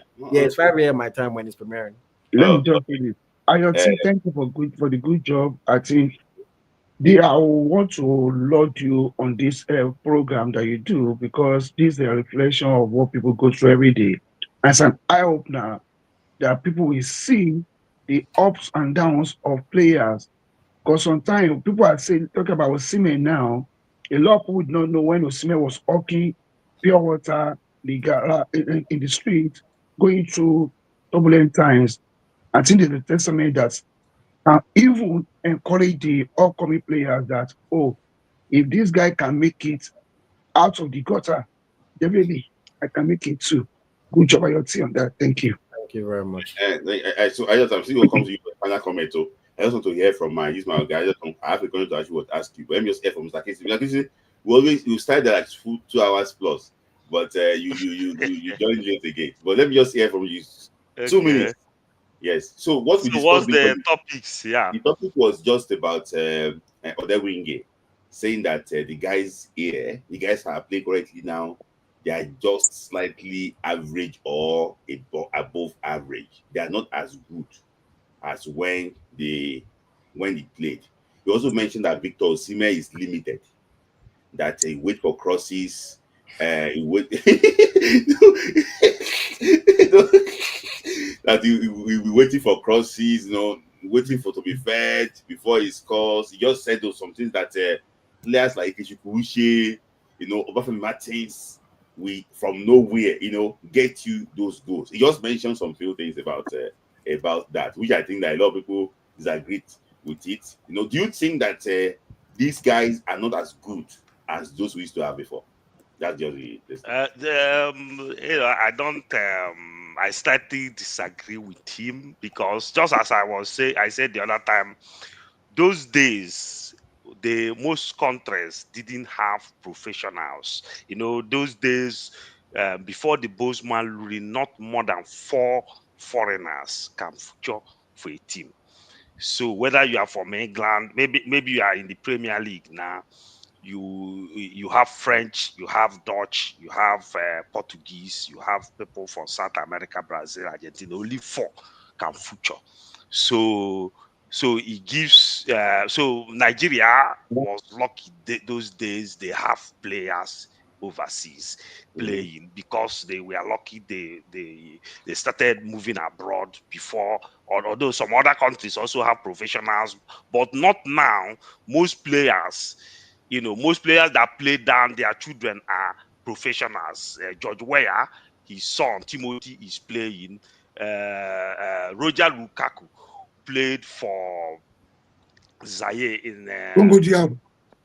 Congo DR, Zaire now in Tunisia 94. His son Romelu Lukaku is playing now. Aubameyang played for Gabon against Nigeria in Tunisia 94. We beat them 3-0. The same Aubameyang, his son now is Pierre Obera. Even Sane played for Senegal in Senegal 92. Yeah, his son is in Sane now, his son Leroy Sane plays for Bayern. So most of these now we have more influx of professionals from every country compared to before. So that gap now, that wide gap that used to be in the 90s, 2000s, because most countries didn't have professionals. But sorry, Mr. Kingsley, just so but what about Lesotho? Most of their players are playing for Police FC, Prison FC, Immigration FC. That's the way their players are playing in the Lesotho Premier League. They are not professionals. You know, they still have professional. Some of them still have They professional, only even have a though. player playing in South Africa. One player playing in South Africa. The others are playing in the local league. But another thing you also need to also understand that this idea of changing coaches has not helped us. Okay, Morocco is doing well now, but you know that Morocco coach Wahid lost to South Africa in AFCON 2-0 in the is it quarterfinal round of 16. If that Wahid was to have been a Nigerian coach, they could have sacked him, but Mm-hmm. they still allowed him despite he lost. The coach of Congo, Congo is topping their group with is it Cameroon or I don't remember, No, Senegal. with Senegal. The coach, the same coach that led Congo, Congo lost in the semi-final to people the Ivory yellow Coast. Ivory Coast, and they lost also in the top place match to South Africa. It's still the same. So that continuity is that lack of continuity Mm-hmm. is the biggest problem, because this idea of you sack a coach, Westerhoff, people used to talk about Westerhoff. Westerhoff made mistake initially, and he was given time, and he was able to build a team. So part of the problem also is the frequent changing. Okay, like Pasero. Now, yeah, Pasero started very badly initially, but later he found his bearing in the AFCON and sent the team to finals. Whether they play 3-4-3 or whether they play, the major thing is they came to final and they won even wide margins. This Sotome, they beat them 10-1, or is it 10-0 or 10-9-1? If I can remember. So even though he's defensive, but he still scored even the highest goal margin we have ever seen in football. So Sorry, Mr. Kingsley, let me just tell something. Somebody, Sports Grinder. See, go and check very well. Tabo Makele is the only player playing in okay. PSL PSL. for Toto. Okay. Others are playing in Division 2 in South Africa or the Lesotho Premier League or in Botswana. Check it very well. But even even though they are playing in, I know, even though they are playing in Super those United. You can go and check. even though they are playing Grinder. in those low leagues, you know, it also depends on the coach, how long the coach has been with them, and what the Benin Republic now. To how many players did they have? This Muna, I think I watched highlights some few minutes of Bayern and Osborg. Even their captain, that Mona, it is not even a regular in Osborg. It is even our brother Onyeka that is even more a regular in Osborg compared to the captain of Benin Republic. So, but when you have a good coach, sometimes he brings the best. We have not been able, most of our coaches, most of our players, the best from them has not actually come out. The only time we had some flashes was in AFCON under Pasero. But since after that AFCON, it has been struggle. And part of that thing is frequent changing of coaches. Which is extremely detrimental to ourselves. Yes, which is the problem. Okay, this guy, Hugo Bruce, he was semi-final that he lost. He lost in the semi-final to us, and he's still there. Yeah, so that continuity is the problem. We were in final. Sorry, Eh? Mr. Kingsley. I don't want to be 3 hours here. I don't overshoot my time. Is it okay? No, I want to say something. Like, yeah, please. Like when Janet Raw could have qualified us for Qatar World Cup, because he qualified us for the AFCON. He qualified us for the last playoff with Ghana. Why did they sack Janet Raw? We played a draw with Cape Verde in Lagos. So they said, why would we play draw that Cape Verde could have scored this, but the fact is that we still win. And you cannot win all the time. Sometimes you win, sometimes you lose. But the major thing is that you still qualified. So all of a sudden they sacked Janet Raw at the peak of the AFCON and brought Iguavon. Iguavon failed in the AFCON round of 16 to Tunisia, and also failed in the World Cup playoff against Ghana. But if General Draw was there, he could have qualified us, because General Draw qualified us in the last World Cup with 2 matches to spare. We have already qualified in a group of death that we have Cameroon and Algeria. We still qualified. And Zambia, This group now, I don't even see any, apart from South Africa. You can't say that we are in a very tough group, but yet we can't qualify. And this is a World Cup that Africa has 10 slots. We can't qualify. You know, which is a shame. Don't say we can't qualify. You know, no, we are in a precarious situation. Yes, you know, that precarious situation, it is you know, the probability is 50% sure, 50% unsure. So you can't really say we are maybe 70% sure or 80% sure. You have to score the goals for you to win the game. So these are the, you know, the way all those people that are criticizing, if they were also here, people will be criticizing them because they were lucky during their time. All these countries didn't have professionals compared to now that all these people are professionals. Thank you. Let me just say my party word. Yeah, let me just my party word. I'm not a fan of all these back then the professionals. Even in the 90s that we're talking about, how many conditions you doing it? We want us one AFCON. I think the only thing that is missing now is that there's no more dedication. There's no more passion. I don't like the word that there are no minnows in football.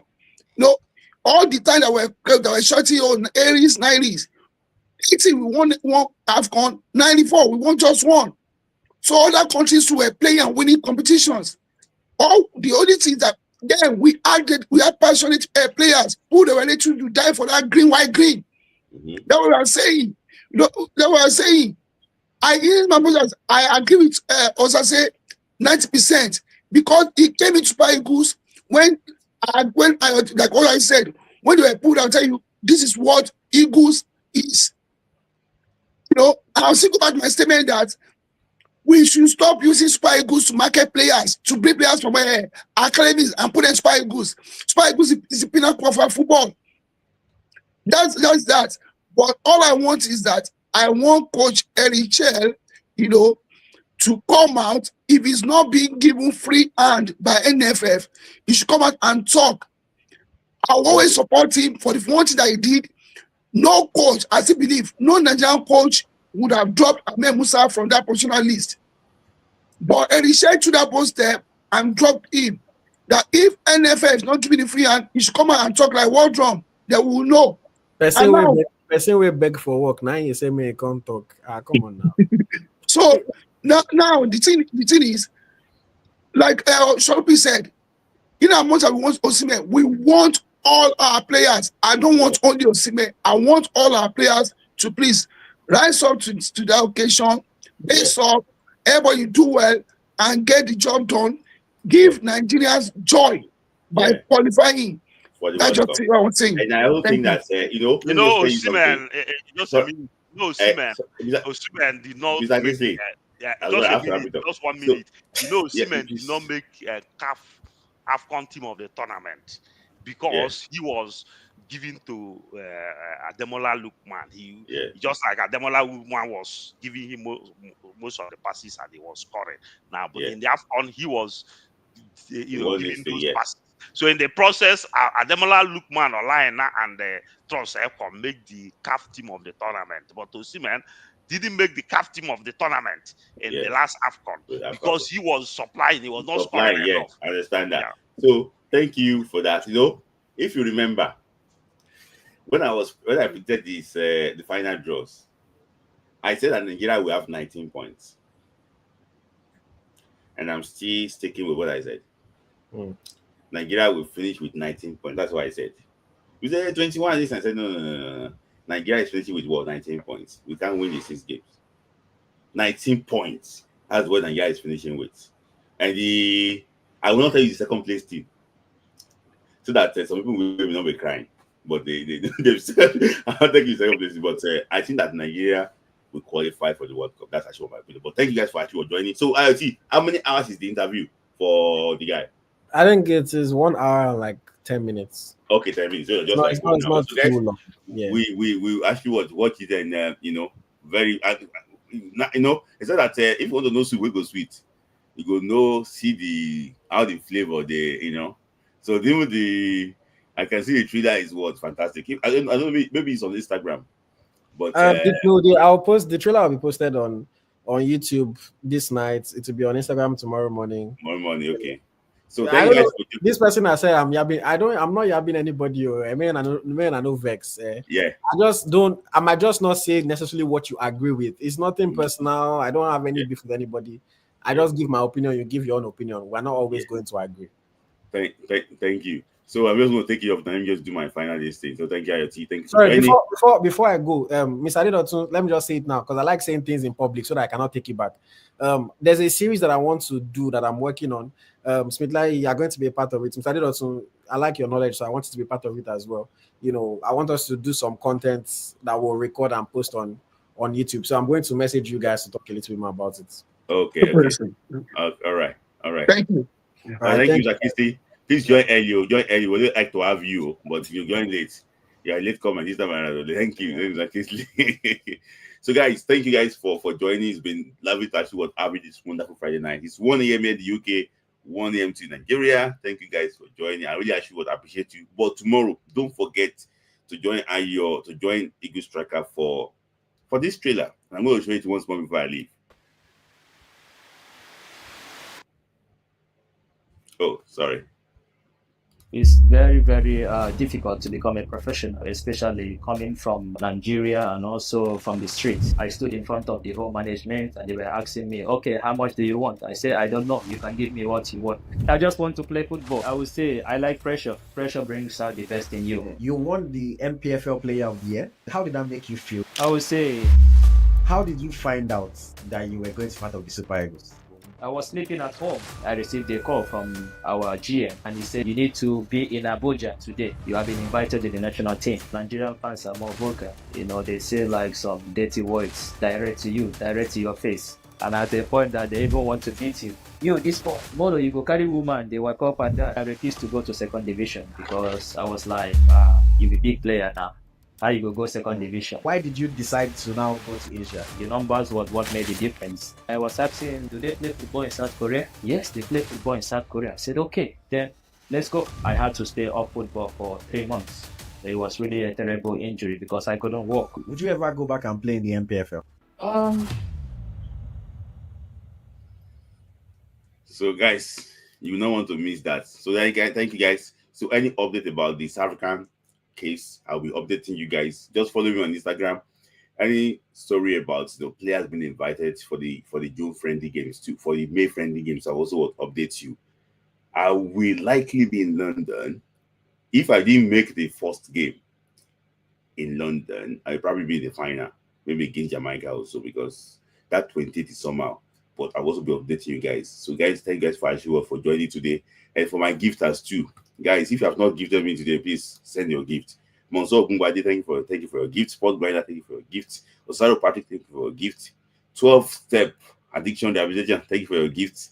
Isbe, thank you for your gifts. And Logistic Devs too, I thank you for your gifts. I really actually would appreciate all of you too. It's not too late to like the video. You can still send us even gifts when we are done with this live. But I want to appreciate all of you for the love. I remain your wonderful host, Smith Layi. I will see you again next Friday. Enjoy your weekend. Thank you and God bless.